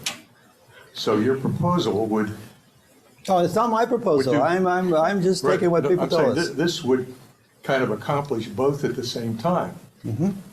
There would be less traffic, thereby facilitated quickly, and at the same time giving more people access to go wherever they need to go. Exactly. It could be like a theme, Yeah, and I think it starts small, and the more multimodal happens, the less and less we're going to see cars. The less and less, and if everything got implemented, including the parking, the garages, and the intercepts, and you really made the experience really positive, it would go to what Marina said, the livable and lovable kind of a place. I think phased over time, it could. Now remember, this was a 10-year thing. It's like, okay, can we phase this over a 10-year period of time? But I think you're right. Okay, nobody's breaking, so what I'm going to do is I'm just going to continue. I'm going to continue on. Okay, I'm going to start now with the next piece of it, which I think is probably the more important one, of all these things, quite honestly, is getting people to walk. How do we get people to walk more? And then again, the experience of walking in this town is really pretty incredible, and it's been historically incredible, as you see. But you know, when these places are full of people, the whole place is just wonderful. And Nassau Street, with its 18-foot sidewalk, is probably one of the best blessings that ever happened. And now Witherspoon Street is being expanded to that big, wider sidewalk, and I think that's a great thing. But if we go back historically, this existed well before this. I mean, it's just amazing when you look at the historic photographs of downtown Princeton and you see the wide sidewalks and the number of people. And at that point, there was diagonal parking on the street. Farmers would pull up their wagons and sell backwards from the sidewalk. I mean, you look at that and you're going, one of the greatest blessings of town was really the fact that we had that. But it's under serious wear and tear. I mean, so many trees. There's 20 trees that have been cut down, either dead or what have you. Sidewalks are falling apart. And I remember when we did the plan for Harvard Square and made that essentially pedestrian, or as much as possible, in 20 years it wore out. It just wore out because so many people use it. And you're seeing the results of that here. Now, I know there's I think it's a $52,000 contract by Arterial to actually look at this, although it was previously done by LRK. And I would love to see that begin to happen. And again, you can see the maps. Where were the most problem intersections, and across the board, where did people think that these new pedestrian priority paths should be? This was really interesting. One, it was Nassau Street, clearly from one end to the other, but the other one was Witherspoon Street from one end to the other. And it's interesting that both of them are, now the town is looking at both of those. But look at all the orange. And the priority is a really interesting one. The priority of a secondary pedestrian way parallel to the back of Nassau Street. And I looked at this and I thought, wow, this is really, really incredible. Now, this is the piece we know, right? You know, the beautiful walk. But then what happens if it got extended? And these were, and then the other one, extending it to the Y on Chambers, and extending and keeping the parking off of Chambers Street where the new hotel entrance is going to be. That's got the teeny little 3-foot sidewalk. It just doesn't really make much sense. Now, look at that little red circle in the middle. Now, here's one that was done really earlier. This is before the Witherspoon Street thing. What happens if we just extended it? You know, but with paint. Maybe I just lived in Boston for too long and I followed the line. What would happen if you just painted it on? And just painted this line on. Hey, follow the orange line. I don't mean to continue to use orange, but nonetheless, I think it's a good color. But now, here's something really, I find this endlessly fascinating. Again, God bless the people who showed us all this stuff. They said, well, could we extend it? Because you got Dome Alley. Could you actually extend it? And if you look at that, that's already exists, except it goes through the ugliest parking lot in town, right? Now, I thought, what happens if it really became greener? What happens if it became greener? Now, don't get shocked at what you're about to see. These are doodles. These are just, okay, you tell us that, let's have a look at what it is. So what happened? Imagine, that's what it is now. We got Witherspoon Street coming in. What would happen if we had glass enclosed restaurants on both sides of that piece and maybe a supermarket in the back with some housing up above on the parking lot that the municipality owns? Now, here's another one.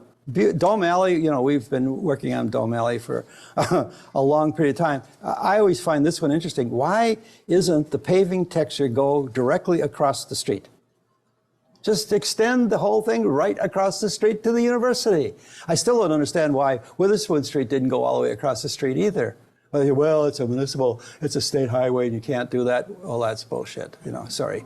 You know, there's no reason why we could do this to extend the pedestrian realm. Because if you walk any place on Nassau Street, whether it's a stop or not, people stop. And I think that's an interesting, but now, in order to get into Dome Alley from the back, you have to do this. It is just disgusting. And that big truck with the mirror, if its mirrors out, you can't even walk. But be that as it may. Now, so here, now, don't be surprised at this one. This parking shed on the side there, I've never seen it full, and I've been there 60, 70, 80 times, right? That's what it looks like. Now, these are doodles, right? it's another imagination piece. What would happen if we did something like this? That we take that shed down and it becomes some stores there, a green grocer in the back, and it's all part of the new alley configuration. And we don't have spaces big enough for a good hardware store downtown. I mean, we need bigger spaces at the end of this bottom of this building. So anyway, these are just my doodles. So like, just imagine what this might be able to be over a particular period of time. And of course, you know, we did the doodles for this, and I thought, wow, when I heard that there's going to be thinking about doing with this, we said, oh, wow, this is going to be really incredible. But, you know, it still is going to have parking on it. That was a concession that had to be made. But I keep thinking about, wow, now we put,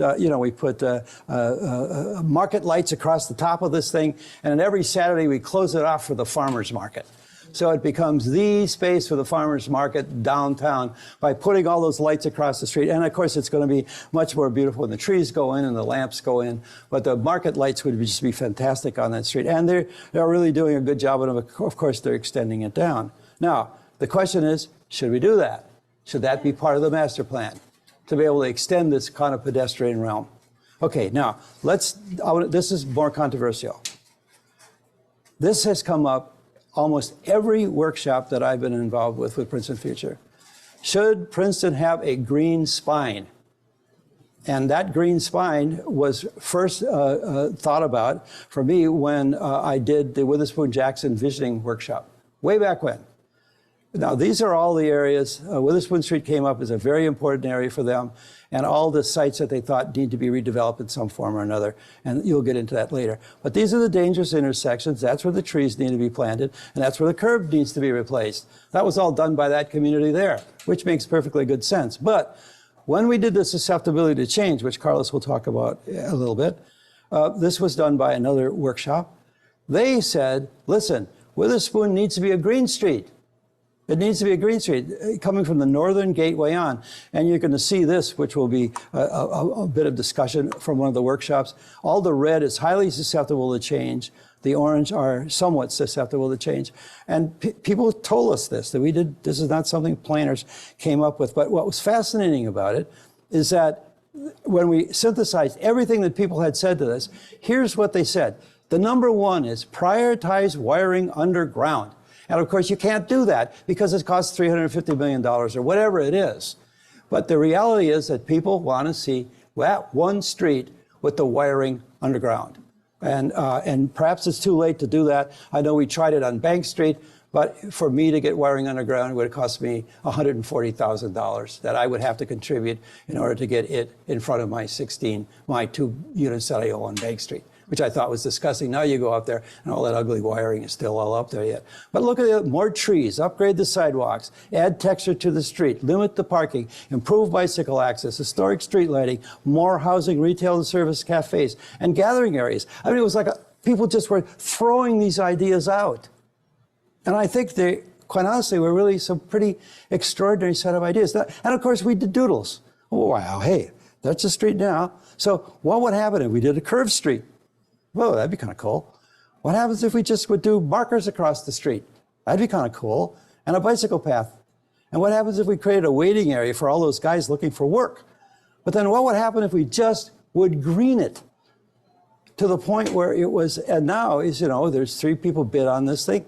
And S Brothers, I forget what it is, they got a multi-million-dollar contract to actually do it. But I really thought that some of the ideas that people had, and these are really just, the best little doodles that I could, they're quick, they're easy sketches. But a waiting area, which would be really good. But look at that street. Wouldn't that be fantastic if that would happen all the way down the street with lighting and what have you? So now, can we still have input on design? I don't think so. Should the street have electric placed underground? Absolutely. Will it? No. That's the saddest part about it. They can't even do one street to put the wiring underground. You can say, well, if you do it in that street, then you're going to do it in my street. I think the street is the most important street in town. Nassau is certainly important, but Witherspoon Street is the primary street. And that's what people told us. Yep.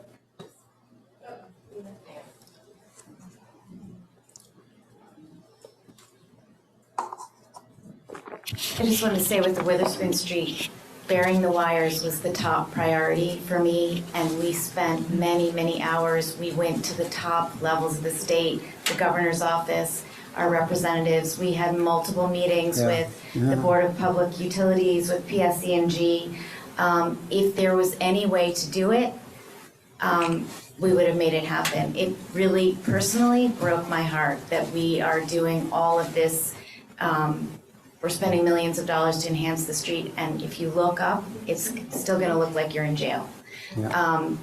But the way the system is, and start, you know, at the top with the state, with the BPU, it would have literally bankrupted the town. Like, I mean, the 140,000 in Bank Street, that's nothing compared to. No, the 140,000 is just for me. Right. Multiply that times 29 But this was an even more. for a 150-foot structure. I mean, This was an sorry. even more complicated street because Yeah, it's uneven and because there's a commercial sector, so there's all sorts of other stuff underneath the street.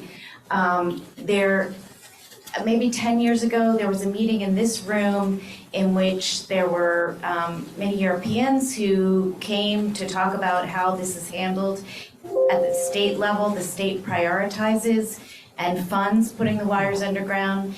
If that's ever going to be possible in New Jersey, there has to be a widespread movement to lobby to change the system. But I just want everybody to know we did everything possible for Witherspoon Street, and it is really heartbreaking. Yeah, no, there's really no doubt about it. The thing that what Bank Street was really, you know, because we went through it, and we went through it for 12 years, or 14 or 20 years, went to the state, went all the way up and down the line, and lost it, but would have been done if everybody would have agreed and everybody put in the $75,000 on a personal basis. They would have buried the wires.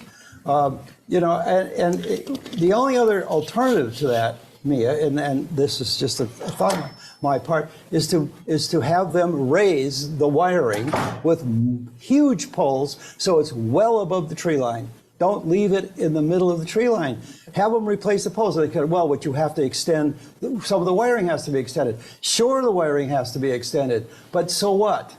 I mean, again, I don't. Tony, I have Michelle here.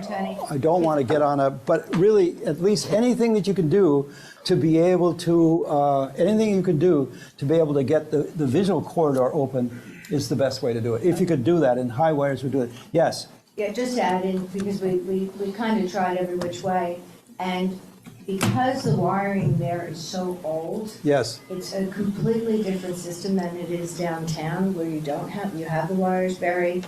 In order to do it, the interface, the box for each building needs to be 10 feet off, which would put that in the middle of Witherspoon Street. And then there would be a whole nother coordination to connect each and every house, each and every building to the system, to the grid. So, I mean, we really tried. It wasn't just a cost situation. It was that the boxes themselves, the transformers, whatever they're called, have to be off 10 feet. It's just, it's No, I know too that. narrow a street. The question is you can't, I mean, you know, the simple but stupid solution to that is, so what? Put the boxes in the middle of the street, bury them under the bottom of the street and pave the street and take less cars off. I mean, however you want to do it, that's all I'm saying is people would really have loved to see that street as you would, as a top priority of burying the wires. Yes, Carlos. There is another solution, Tony, which is I'm sure. go off the grid. Off the grid. Go off the grid. Go solar. Right? No more wire. All right, let me add the next piece of this thing is the bicycle scooter thing. And now Mia talked about that earlier, and I must say that the Princeton bicycle master plan is incredible. I mean, you know, and you know, we spent a lot of time in various places. One of those places that I think of is actually Philadelphia. And I was really surprised how well Philadelphia actually did it, but by creating one-way streets as opposed to two-way streets. But the master plan for the bicycle is done. It's a beautifully graphically done. It shows all the places that, you know, all of the recommendations that should be done. But I simply ask people again to do it with this simple notion that a typical bicycle network will reach out from the center point about 2.5 miles. That's what John Pucher, every expert tells us, that you have to do it from 2.5 miles inward and from the center 2.5 miles out. And I said that to the people in the actual workshop. But here's what they came up with. I said, if you had to prioritize bicycling, where would you do it? Well, as you can see here, it is Wiggins, North Harrison, Valley Road, and Witherspoon Street. And that's almost the same loop as the bus is. That's the one was, you know, again, the darker the number, but look at the network. It's like this beautiful little spider web of bicycle lines. But if you really look at the main corridor, it's Wiggins-Hamilton Street. I mean, that was tried earlier for whatever success it had. Now we got Wiggins one where we got too much speed, you know, so a lot of things are focusing on Wiggins Street as a street that really needs to have some issues. So then what we did is we just prioritized it. You know, this is what it kind of looked like as an abstraction, which I think is a beautiful little diagram. And that's how it looks like if you superimpose it on the town itself. Knowing that the bicycle network is there, where would you put the bicycles if you had your first priority of where you would actually focus on it? Now, we know that North Harrison Street's going through a study. They've hired a group to do that. And, you know, the Wiggins Street certainly could be under. And I think Mia indicated that they're certainly going to do it. Take into account something else than the city center. You have to take into account the school. Of course. Because the kids are, I believe there are 3,500 children go to school, right? To public schools, right? From everywhere. A lot of them from where. Sure, and most of the schools are on that. My daughter was hit by a car while going to school in the morning. Yeah. And there is this problem, which is independent of this accident because it touches everybody, of this highway crossing the middle of the town and separating the east and the west. The 206, that is unacceptable. And if you have a serious master plan, you have to move that highway somewhere else. Because it cuts the street. I mean, all the kids on the left side of the 206, they can't bike to school, they can't walk to school. She can't, psychologically, she can't walk to school anymore. She can't bike, she was on a bike. And everything, she did everything perfectly. She waited for the left cars to stop, and on the right, a car didn't stop, just didn't stop because they get crazy. They come from Nassau Street and they think they stop at the first red light, and then there is a flashing light, and they think they are free. You know, it's a town that is totally dedicated to cars today. So you have to take much more radical approaches to do something. I mean, and it's a question of life or death. I think a dog died a few days ago also. It's a dog, but it's often a person. Sure. And anyway, it's not livable. This was made at a time where, okay, it was the Witherspoon. What is the Witherspoon Jackson neighborhood today that is crossed, in fact, by this highway. So that is, I can't understand that nobody ever highlighted that anomaly. I mean, no, of course I lived in dozens of European cities and also here in the US, and this is a total anomaly. This is a very, very dangerous situation. I don't think we're going to get a chance to relocate 206. The green fine could be on 206 because there is a community park. Kids go there for soccer. I just want to know, we do have to be out of this room by noon, so I want to let Tony finish. Kids go to activities at community park, and they are on that street. I understand. Yeah. No, you're duly noted. Okay, there were a couple of other hands back here. Here we go. I feel bad for people on Wiggins Street. I just want to point out one thing, is we can make things easy or difficult. We make things difficult. For example, you take Wiggins from the lower the speed limit to 50. A certain amount of traffic has to go through. Yes. It could actually become more dangerous, because people will disregard it, they'll move on to side streets. Do you want to say one thing about the bicycle pattern overlaying on there are a couple of streets that are clearly high traffic. Harrison, Wiggins, when you want to get from one side of a town to the other, you go to those main arteries. If you cut them off, people are going to cut through. The other thing is I don't see why the bicycles have to overlay on where the cars are. If you move it one level, like for example on the tree streets, and you make those bicycles, you could separate the kids from these things. Yeah, I agree, but extremely difficult is no, going to cause more danger. I fully understand what you're saying. Look at the fine grain of the network. This is the fine grain of the network. And again, I just asked the 10 teams, where would you put it if you put it? Now, I know that Harrison Street is going to go through a diet and a bicycle path on it. And I certainly have been on a lot of streets, but if you got a clear bicycle path that's separated from the traffic, it's fine. But if you're mixing with the traffic, it's a problem. Harrison Street, I mean, let's say Wiggins Hamilton, if the parking was taken off of one side of that street, you could put bicycle paths on both sides of that street. But the key is parking is still the sacrosanct person, thing, object. Nassau Street is labeled incorrectly on that map. Nassau Street's one block. That's right. Yeah, I agree with you. It is. It is. That's a very dangerous intersection, Nassau and Harrison. Yes, yes.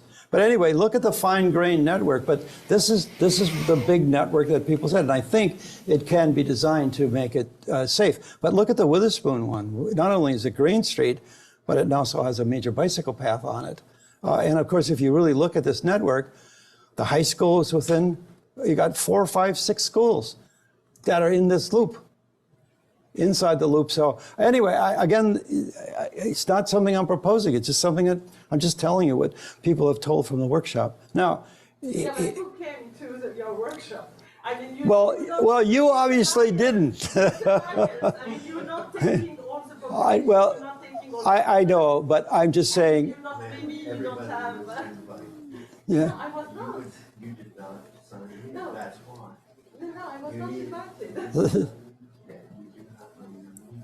Okay. Okay. All right. No, but I mean, you can't say the people that All right, all right.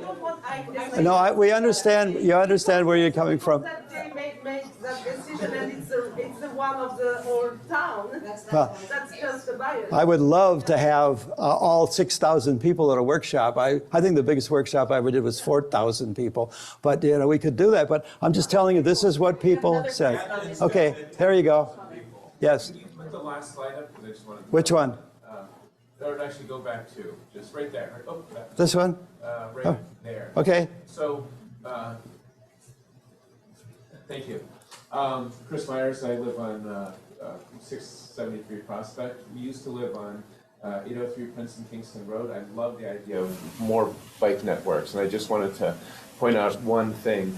Like in town where you have it up there crossing over from the Prospect Extension to Poe, like that's a really, really dangerous intersection. I've watched so many accidents happen over the years. And so, if the bike path had, a small kid going across it, that's like before making this a bike path, it has to be safe for kids. Right. And so traffic calming cameras, speed humps, I know it's a state highway. I share your view of so what, but don't create a bike path that isn't safe in its crossing of the dangerous intersection. Chris, I think what would be interesting, and I didn't do that, would be to actually take the bike network, then go back and overlay what people thought were the dangerous intersections. And put those two together, which I think is, this is kind of, and it's messy, but this is what it all looks like together with all the overlays on top of each other. In terms of, it's a big job.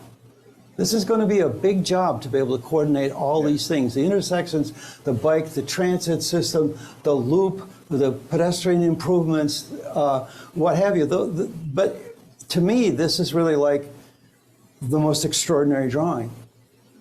Now, this young lady may be right. Maybe we didn't get the whole town to do this thing, but I think I'm just telling you what people said, and I think that there's enough information here.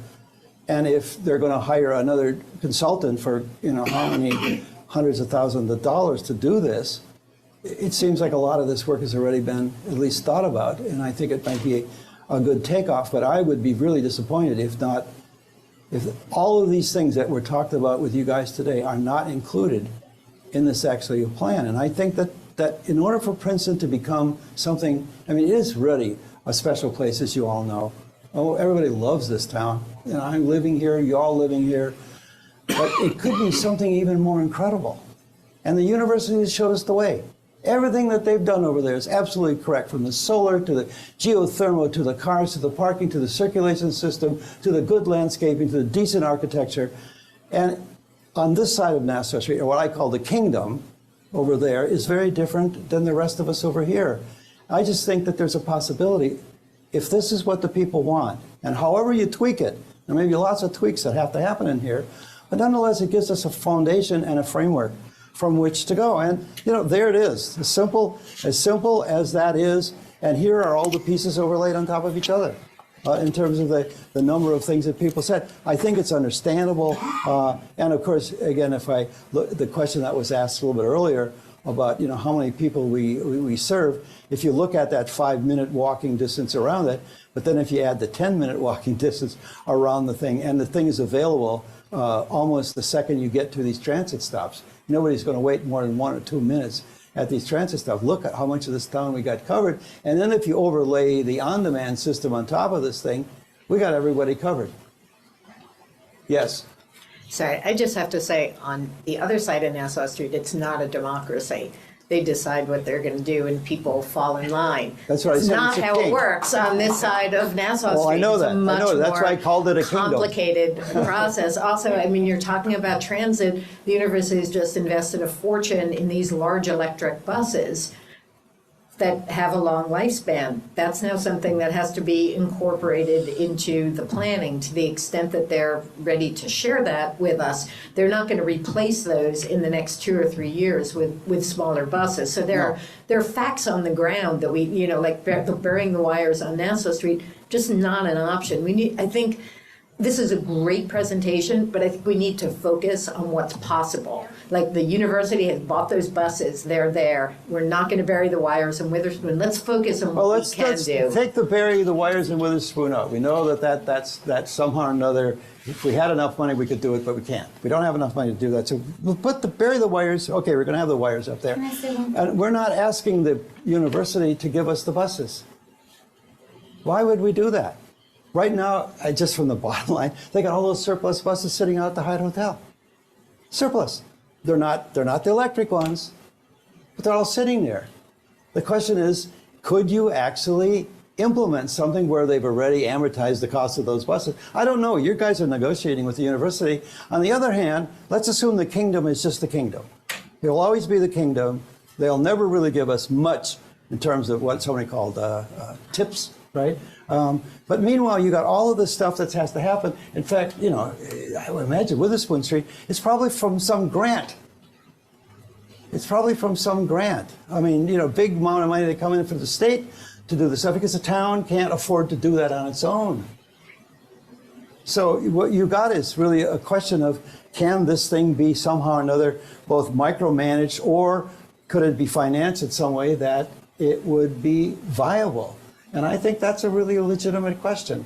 But I would tend to think that the kingdom is going to be the kingdom. And I'm not asking, I don't think we should ask, because I don't think that so far the kingdom is a kingdom. Right now, we've got to figure out how in the world we're going to do this on our own. Mia? Yes. I just want to put a more positive spin. One of the things I love about Princeton is that we have so many residents who think big and are very optimistic. And one of the most challenging things for us on council is that we also think big and are visionary, and it's often very frustrating to deal with the state bureaucracy and the financial implications that constrain our vision. That said, everything that you've articulated today and the vision that you've articulated today is absolutely the vision of the current council. In the transit committee, we have been discussing, everything that you discussed today, and it is our vision. We have a positive working relationship with the university right now, in which we share their vision. We're a little bit behind, but we're interested in catching up. I don't think that there's anything articulated today that was pie in the sky. You have a council who shares your view of this and is interested in implementing it. The only real obstacle is that people who, for example, I didn't catch your name, but It is particular. we need you to come to council meetings and speak up. Everyone who is here, it's not enough to just come to a Princeton Future meeting. I mean, you talked about the 14%, Tony, but the 14% are the only ones who show up at council meetings. And I don't think the 14%. I find those. No, I know. The loudest voices are the no's.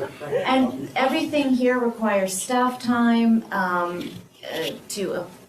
legal time, financial expenditures that require choices of the council, and we need public backing. We need our constituents to advocate vocally, in writing, verbally, attend meetings, write letters, to articulate and describe this vision. This is a comprehensive vision that many in the town don't understand. They don't understand that the things that they're complaining the most about, parking, congestion, actually would be solved by moving forward, yet they actually oppose moving forward on the very thing that would solve the things that they're complaining about. And they're stuck because they don't understand the big picture that you've so eloquently presented today. And that's what we as council members need your help with, is helping the town to understand how it works and advocating for us to represent you, because this is truly our vision.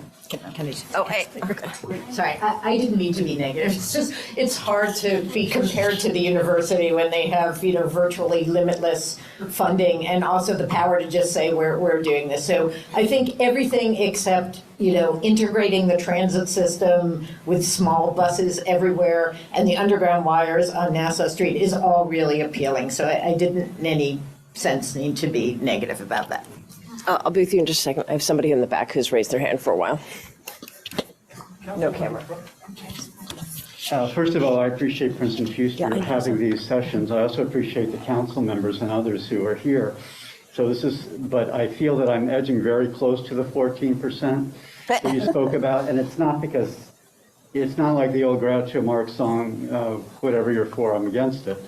The problem is, I would like if someone could even answer right now, while we're making these, very positive plans, why is the university cutting back a bus stop that's probably been at the head of Witherspoon Street and Nassau Street for probably 90 years, and a stagecoach maybe before that, and cutting back the railroad? Those are not positive things. Right. We also have a memorandum of understanding, maybe should be misunderstanding, regarding the cutback of the Dinky line. And with the congestion on Nassau Street, are there any plans to ask the university politely but firmly, are you going to make good on some of those MOU proposals that we were promised? So yes, the university is a great resource. Many of us have some connection or affiliation or another with them, but we need to also hold them accountable to preserve what we already have before we get on to the bigger picture. Yeah, I just to follow through, and one of them I was asked to do a review back at Rutgers for a studio, and I thought, well, I'll take the bus. I'll take the bus. It's easy to walk the bus. And I went, picked up my ticket at the kiosk, and then looked across the street and said, "Where's the bus?" I mean, it always was at the front end of the entrance to the university. They said, "Oh, no. The university was objecting to those people who hang around the bus stop and go to New Brunswick, so they moved it a block down the street." I said, "Are you serious?" He said, "Yeah, that's what happened." And I went, maybe that's just a rumor in town, but yet I was really surprised that it did get moved. And by the way, the people who went with me down there were all folks who live in New Brunswick. So, and they're... The answer is the merchants wanted to put in automobile parking spaces. Probably. Signed off on it. Perfectly, whatever. But now you understand the rumors that's going around about that. Be that as it may, but you're right. The kingdom gets what the kingdom wants, but the other hand is that it's pretty clear that this town is really special, and it really has so many resources and so many people. The question now is just the coordination to make it all the coordination to make it all happen. And anything that happens here has got to be a positive benefit to the university, and whatever happens to the university has got to be a positive benefit to the town. And they clearly have done a remarkable. Now, I'm going to, several more people. Yeah, I was going to speak a little bit to the bike. Sure, of course. No problem. If you want to go back to that. Sure, no problem. Here we go. Because there are some things underway. So first of all, on Witherspoon Street, it's a bike boulevard. There will not be separate bike lanes. It's a bike boulevard, so there's a lot of traffic calming measures that are going in along there, raised crosswalks and the like. Yep. A bit of a road diets to extend the sidewalk a bit. But it's very narrow. It's a very narrow street, so there was not room for bike lanes, unfortunately, at this point. So just to let you know that the bike boulevard will happen, and there was a lot of discussion. We all advocated to try and have bike lanes as much as possible, but right now that's the situation. And a bike boulevard with traffic calming should work well. We have already lowered the speed limit. Now, on the Wiggins-Hamilton corridor, we did a study, I don't know, it was about 4 or 5 years ago. And the study also calls for a lot of traffic calming measures. So it's a lot of money that needs to be spent. We definitely have it as a priority, and it's something that we're going to continue to look for federal and state funding, grants for. We did get federal and state funding, by the way, along for Witherspoon Street. Yes. These are extremely expensive streetscape programs. But Mia mentioned earlier that we're working now on a study for Harrison Street. And the other thing I was going to mention too is that we recently brought on board a consultant for Nassau Street to do the streetscape. And not only are we going to look at redoing the sidewalks, which it really, really desperately needs work, but we've also added in there to see where we could put possibly bike lanes. I noticed you didn't have them as a main priority, but it's another east-west corridor which would be really essential and wonderful to have some type of bike lane. So we are going to look at that. Yeah, you can see it's one of the lighter lines. I think people were kind of concerned about that, but that's why I was quite surprised. You can see the extent of how far Wiggins actually goes out. I mean, it was really clear that the Wiggins should probably have limited parking on it, and that was, I mean, that again, that's the loop of people who told us. But it's wonderful that this is all happening. I mean, and it's more important, quite honestly, is that when people go through this process of developing these plans, one of the keys of these plans is that you got to get a first phase implementation of something. If you leave it late too long, all of a sudden people just kind of forget. You really got to say, listen, we're really doing this, and we're going to celebrate it, we're going to open it, what have you. And I think that becomes a really important. Now, let me just finish this up, and then I'm going to turn it over to Carlos to talk about what the next phase of it is. The thing that we know that we're not going to maintain the existing status quo. I mean, we can't. Things are just changing too fast. Electric cars are a big deal right now, right? And it's just going to mean more parking and more charging demands. And you can see it down in the municipal lot. We've already got 3 of them down there. The bicycle utilization, if we did it, would certainly do that, less parking demand, less cars. The pedestrian network would even be better in terms of high quality neighborhoods and community and less parking. But really, it's really looking at all the sidewalks in the entire network, everywhere, every street crossing for every kid, every bicycle crossing. Then you get the transit stop, which is probably the biggest one. If we put the transit loop in and it began to work, I think you'd see a significant reduction in parking and local traffic. And then the on-demand Uber stop, I mean, it just continues to increase it. So I think the combination of the thing really, I think, starts to make the largest amount of sense of what people told us. And kind of, these are the questions that have came up, if you use it, would you use the system? How could we use the system to serve you? What could be implemented in the immediate future? Can we generate a consensus? Can we get community recommendations implemented? And these were all the things that Mia said. People got to show up and start to lobby for these things. They may become more proactive in order to begin to make it happen. Because if you sit back, it's just going to kind of take its own course. And right now, the powers are continue to have the parking and the status quo. But that is not possible. Everything is beginning to change, and you just look across to the kingdom, it's all over there already. So the question is now the town needs to catch up with the kingdom. And how that's done with the negotiation with a $32 billion organization across the street seems to be fairly logical, but that's not my place to be dealing with it. But when you look at all the pieces, it was really a pretty remarkable workshop in terms of what people told us. I mean, it was really a remarkable workshop. I was very pleased. So Carlos wants to come up and talk about the next step, but the next part of this session, the next one is going to be open space, but the next part is probably going to be the interface between susceptibility to change and transportation and housing. And we're going to try to put all of those together at the next final workshop in September, and that should be a good one. Now, one of the things we want to do as Princeton Future is we have lots of what we call doodles, the little sketches that you saw here. We have hundreds more of those that say, hey, here's what you told us. Imagine what it could be. It may not be exactly that, but there's doodles to give you an idea of what people told us. We're trying to translate what people told us into some kind of a three-dimensional reality. So anyway, Carlos, you're up. Wait, I have, sorry, Okay. someone here wanted to say something. Okay. Go ahead. Okay, sorry, Chairman, I have a thought. I've been here many years, longer than I ever want to think about. The issues are, first of all, I didn't quite understand your loop. Is that you referring to one way No, or two ways? two ways.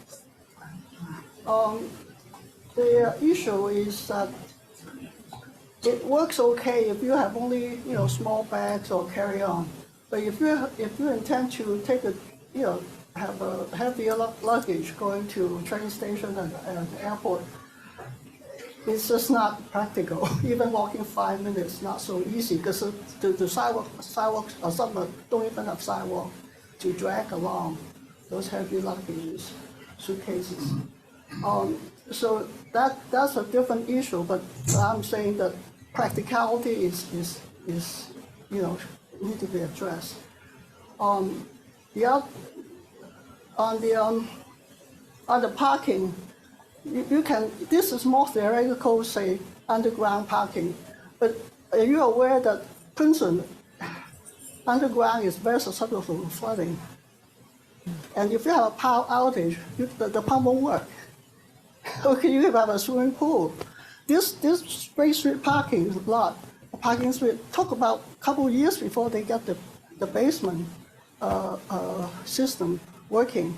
So at the beginning, they block off the basement, but half of it cannot park because of flooding. So there's beside the point that a lot of buildings are there already, you can't easily change the foundation. Right. So that's a practicality issue. Now, in terms of bicycle, my husband bike to university every day, and he always wears a yellow reflective jacket. And the problem is a lot of people don't wear something reflective. They wear completely dark clothing, and the evening hours, and some of them don't even have a light illuminating front and back. It's a cost the driver very, just a lot of many close calls. He himself got a lot of close calls from drivers. So that is practicality. It's not, it's induced. I mean, he would take the side street, never burn spoon, because it's too dangerous. I mean, you can tell loop all you want, but it's not practical. You cut through all this back road, back street, through the parking lot to Nassau Street, and then go through the university campus, campus road. Yeah. And I have been knocked over by somebody who are on those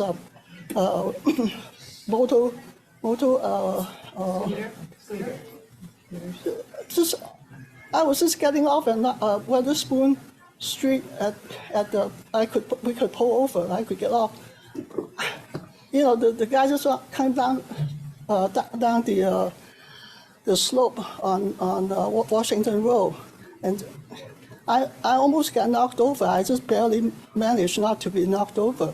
Those are things that the town either have to implement some kind of rules, clothing, warning things and lights, or else we're going to have accident all the time.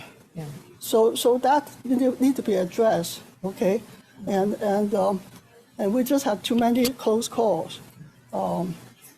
So there's a practicality how it's implement. And thank you. All right. Carlos. Sorry. My stretches here. I have almost nothing to say. So, Carlos Rodriguez. I'm a professional planner. I live in town. I've lived here for a while. And I literally have almost nothing to say. So fear not.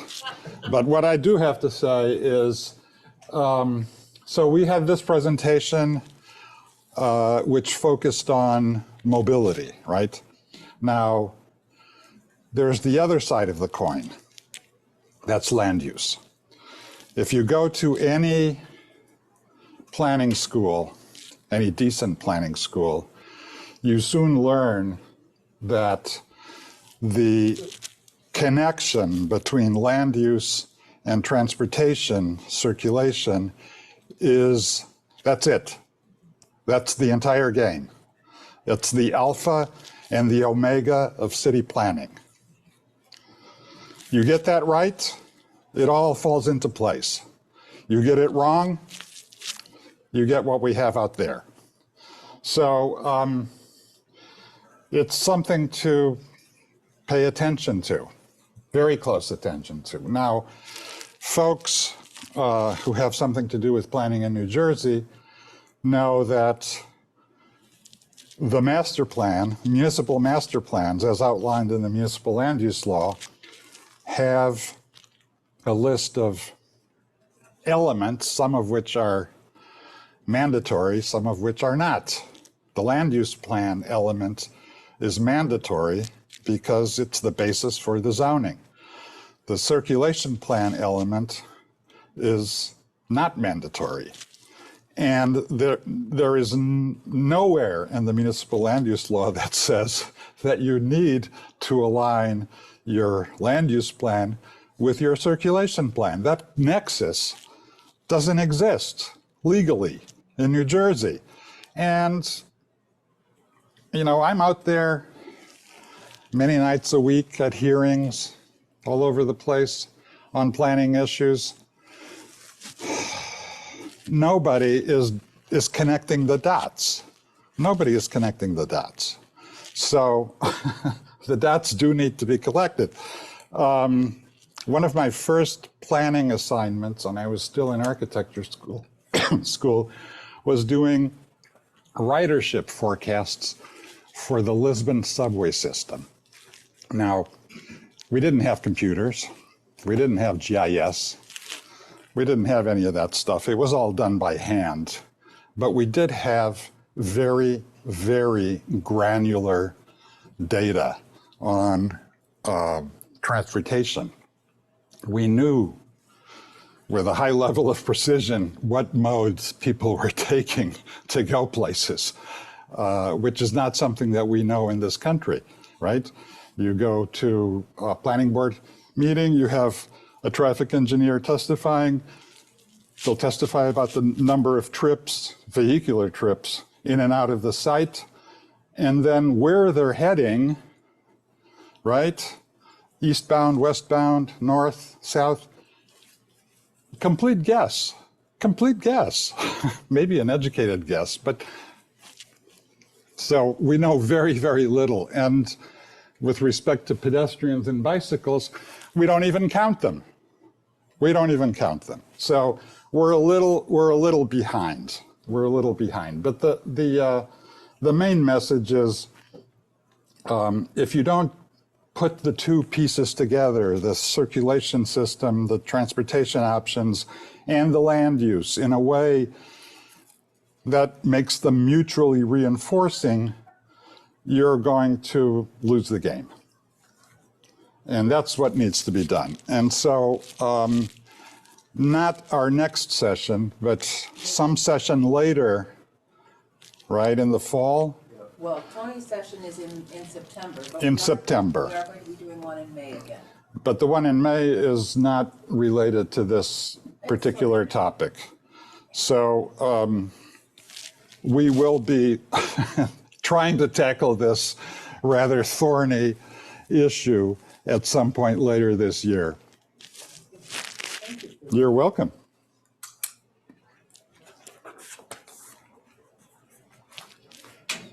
Carlos just alluded to a presentation that we're going to have another session, and I want you to know that everyone in this room is invited. Everyone in the town is invited. People in the region are invited.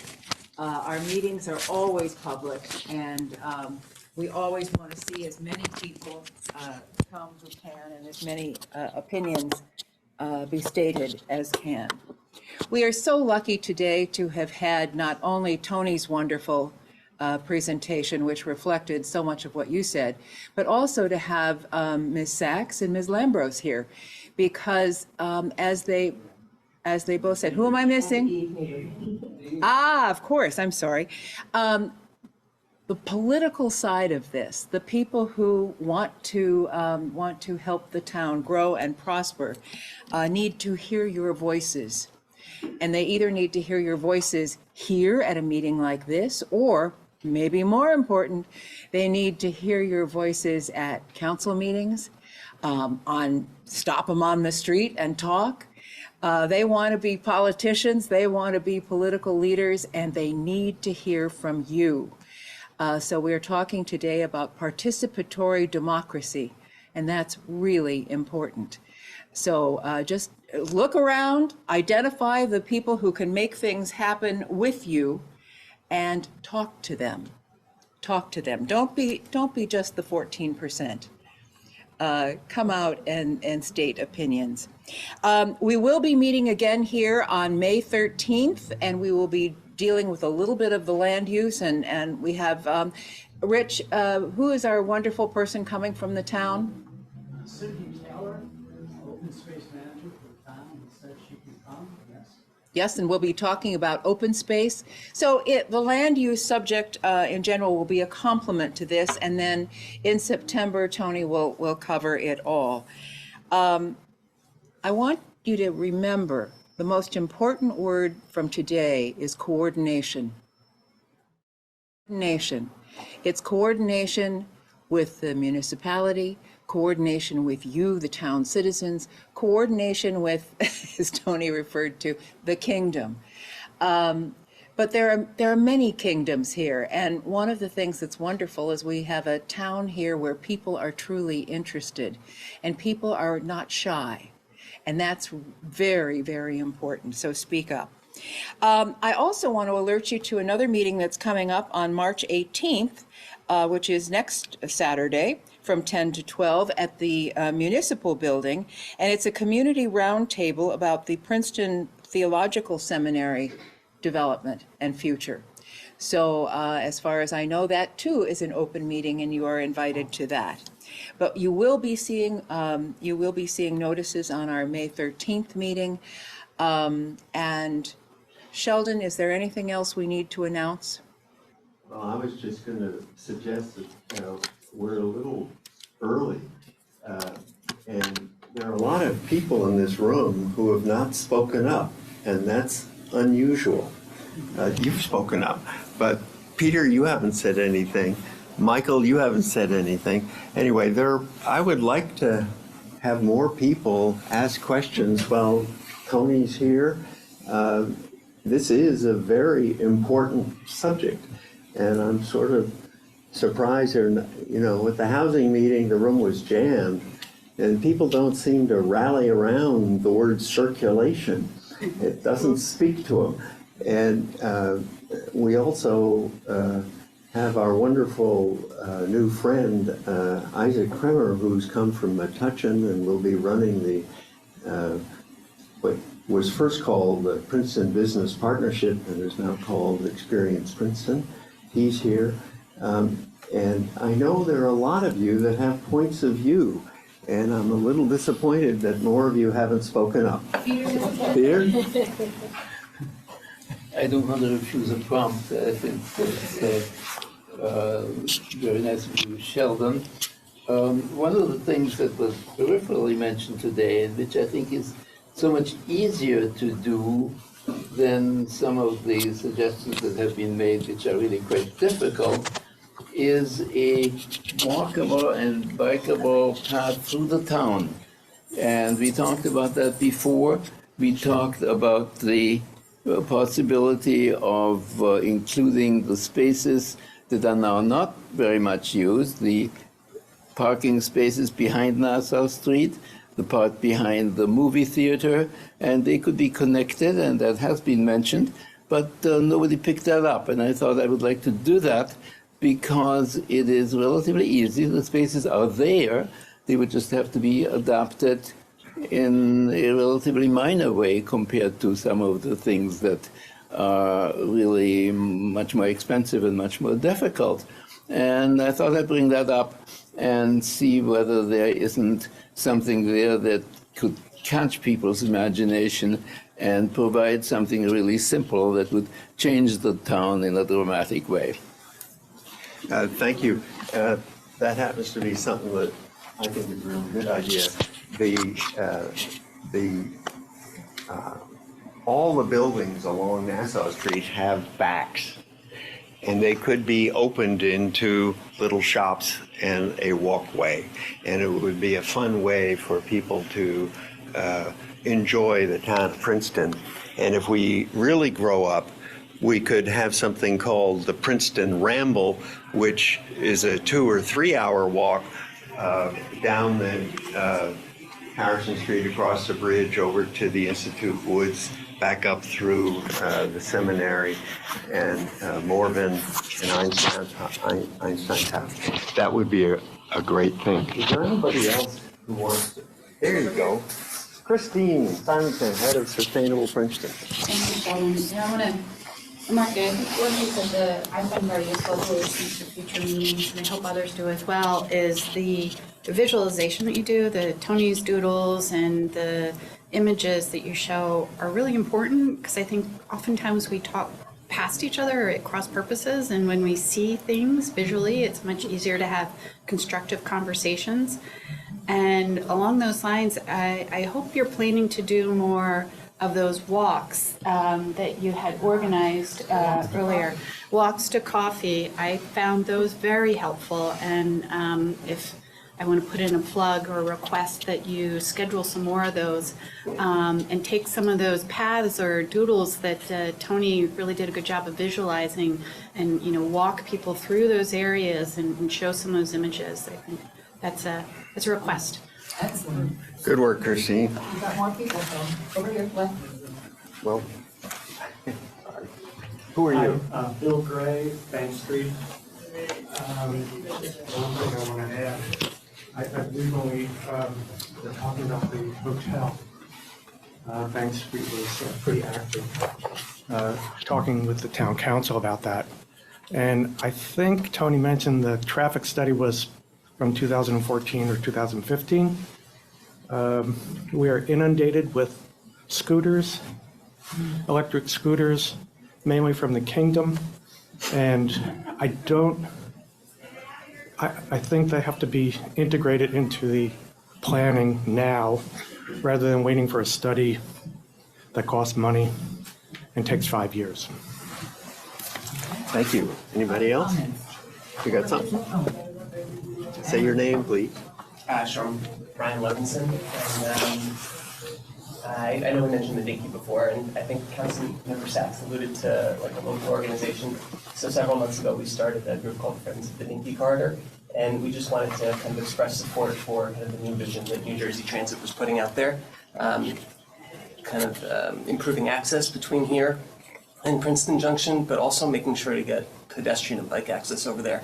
I think it's really important. I know I work in the junction, I work in the high school right nearby, and I can't get there, and it's only 3 miles away. And I've got a whole bunch of high school students that I'm sure would love to get to Princeton and don't have cars, and they need better and safer ways to do it here. So, thanks. Thank you for coming, Brian.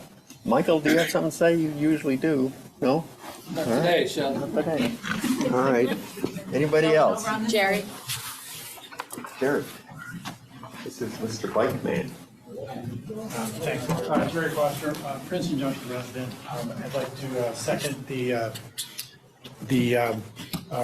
Princeton Dinky alternative, which is the number one. It did show biking and walking. It did show a light rail, and it did show a bus lane. The biking and walking component of that, however, was an option that they are looking not to construct through New Jersey Transit, but rather looking for local funding and local construction for the Bike and Ped $45 million option. So I would hope that Princeton and West Windsor could get together and jointly endorse this option and find a way to fund it and construct it. It's a very interesting point that we all need to think about. This is the center of a region. And many of us, I live in Cranberry, many of us come from outside the region but think of Princeton as our downtown. So that's an important way to be thinking. Okay, here, more questions. Identify yourself, please. I'm Ryan Filler, I live in the Jugtown area. And I just wanted to, first, I just want to say the presentation is really impressive and the operational and infrastructure ideas, I think, really were great. But one element is not included very much. You made a reference to painting orange lines along the street for directional purposes. And I think information is extremely important to make any improvements, particularly transit improvements, successful. And there are a lot of new technologies as well as existing technologies that you can use to allow people who are actually at locations to know when something's coming, where it's going, even fares and so on. And I think that needs to be a central component as well of this project, because many improvements around the country have been done, and they look at the infrastructure and they look at the operations, but they neglect the information, and that leads to a decline in usage and low awareness. For example, I think it was cited that there's a Trip Shot app. Trip Shot app. I think virtually nobody knows that because applications are good, but only certain people use it or are aware of it, and you really have to use all communication channels to make sure that people in the community really are aware of what's available, as well as a situational informational system, so that people who are at locations will have the ability to actually know where to go, when they need to go to, and so just... When Mia mentioned the Trip app, I pulled out my phone and I put the app on my phone. It is there. So if you haven't done it, just go to tripapp.com and take a look at what it gives you. Trip Shot app.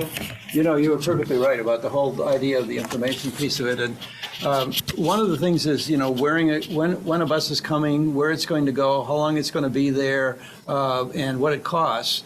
You see this all over except here. And there's no question that I had a whole series of movie clips, but I actually thought there'd be a whole lot more discussion. We'd never get done by 12, so I didn't put that into the presentation. But it is there, and I guarantee you it'll appear the next time. Lots more comments. Kathy Nutt, I'm a resident on Nassau Street, and I just wanted to point out a couple observations about the traffic. My home is on Nassau Street in the Jugtown area, and my office is on Nassau Street near Reading Plumbing. There are a lot of children on bicycles in the mornings in our neighborhood. I was worried first, why are they on the sidewalks? But then I was told by the mothers that, well, where else can they be? And it's really true. They can't ride in the street on Nassau Street. I love the fact that our town is comfortable enough that the kids ride their bikes to school. Like, I love that. And there's a lot of them. But they're on our sidewalks, and it's dangerous. So I think I'm glad this issue is coming to light, but we really do need to do something for them. And then they turn on Chestnut Street, where my office is, and there's just a lot of them in the morning. So that's just one thing. The other thing I wanted to mention is the Harrison Street and Nassau Street intersection is very dangerous. It's very narrow there, and we've noticed that a lot of people run the light as they're coming south on Harrison. It's a very short light because from the other direction they get the left turn, and they're coming up the hill, and they just somehow, it turns red, and they think, oh, I can get there, and they go through it. So the curves have a lot of buses that go across them. If you just look at the curves, you can see how much it is. Traffic lights have been knocked down 2 or 3 times in the time that I've been there. So it's a part of our loop, which is critical, but it's a very dangerous intersection, and I just wanted to note that observation. Yeah, Oh, I'm sorry. I did Sorry that. about that. I did that. Sorry. Thanks, Ingrid. Maybe what we miss. Wait, let me bring the mic to people because we. Is some data about the safety of the intersections, because there are several intersections that are mentioned here very justly. And maybe the police department has. I'm sorry. It's really important that people speak into the mic. Yeah. All right, Bill Moran again. 2 quick items. I know we don't have the resources of the kingdom, multi-billion-dollar endowment, but I believe the state allows a municipality to have a municipal development corporation, which could be bond funded, which has a lot of advantages and a lot of possibilities. Maybe we could look into that. The other thing is more practical on Wiggins. They said it couldn't be done, but they did it. Witherspoon Street, one way. Could Wiggins be one way? That's more to Witherspoon, the actual Wiggins Street. Think about some of the problems that might solve.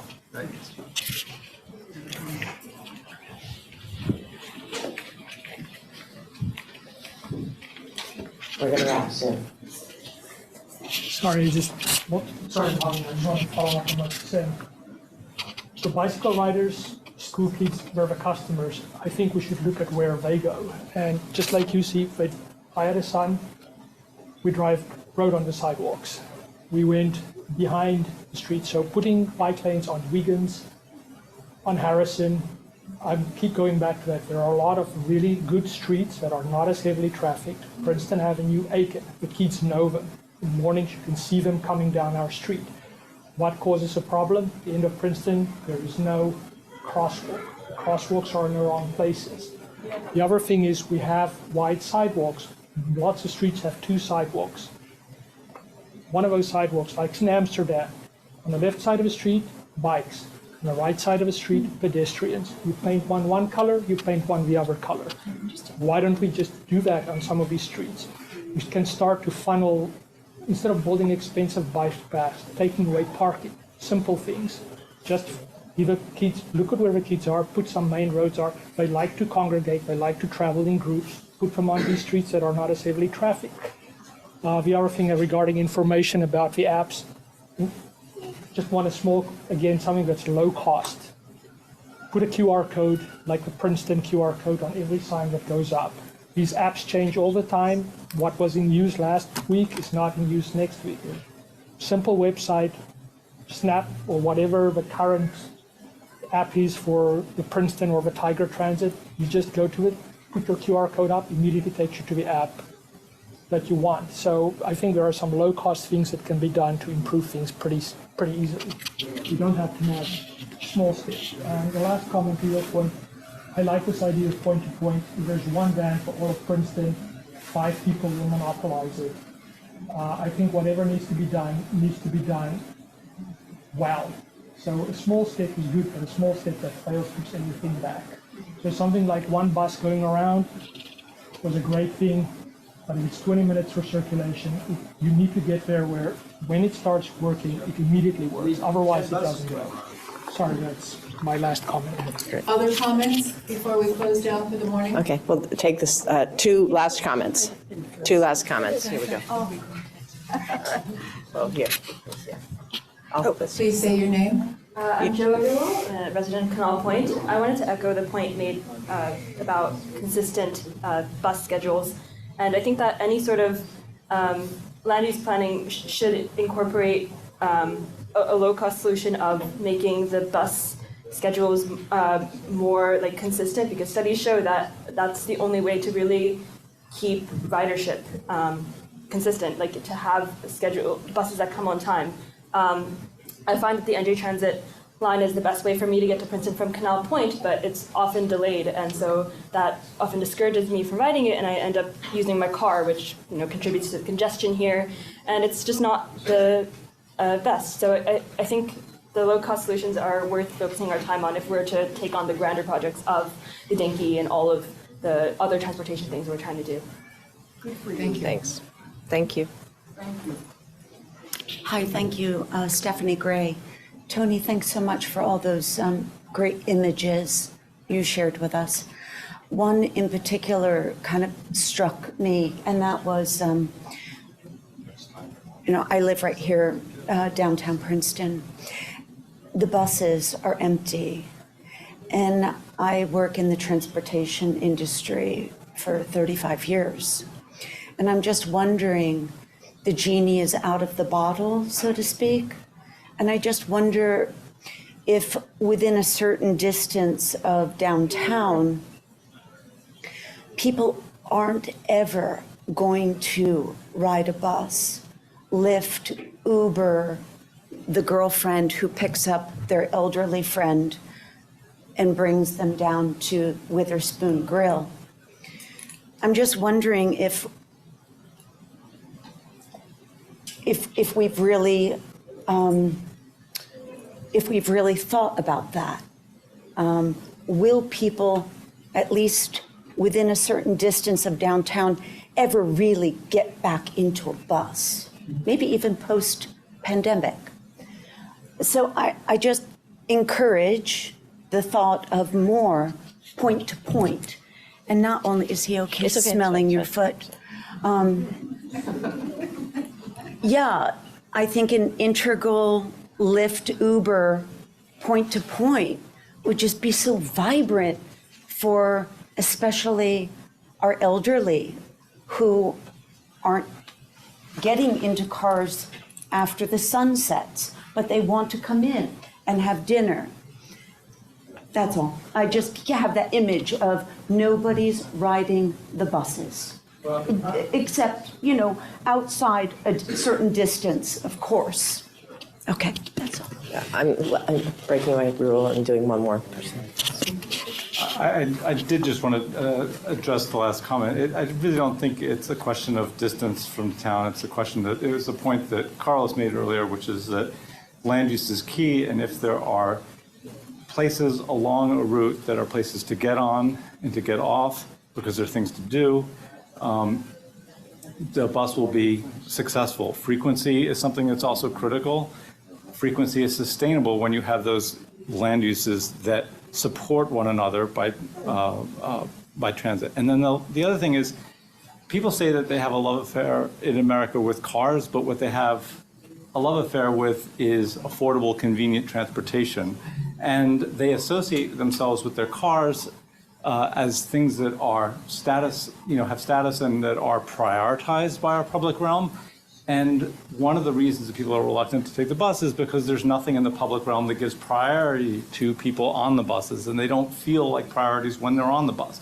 But why would you go from a mode of transportation where you feel like you're the king to a mode of transportation where you feel like a peon?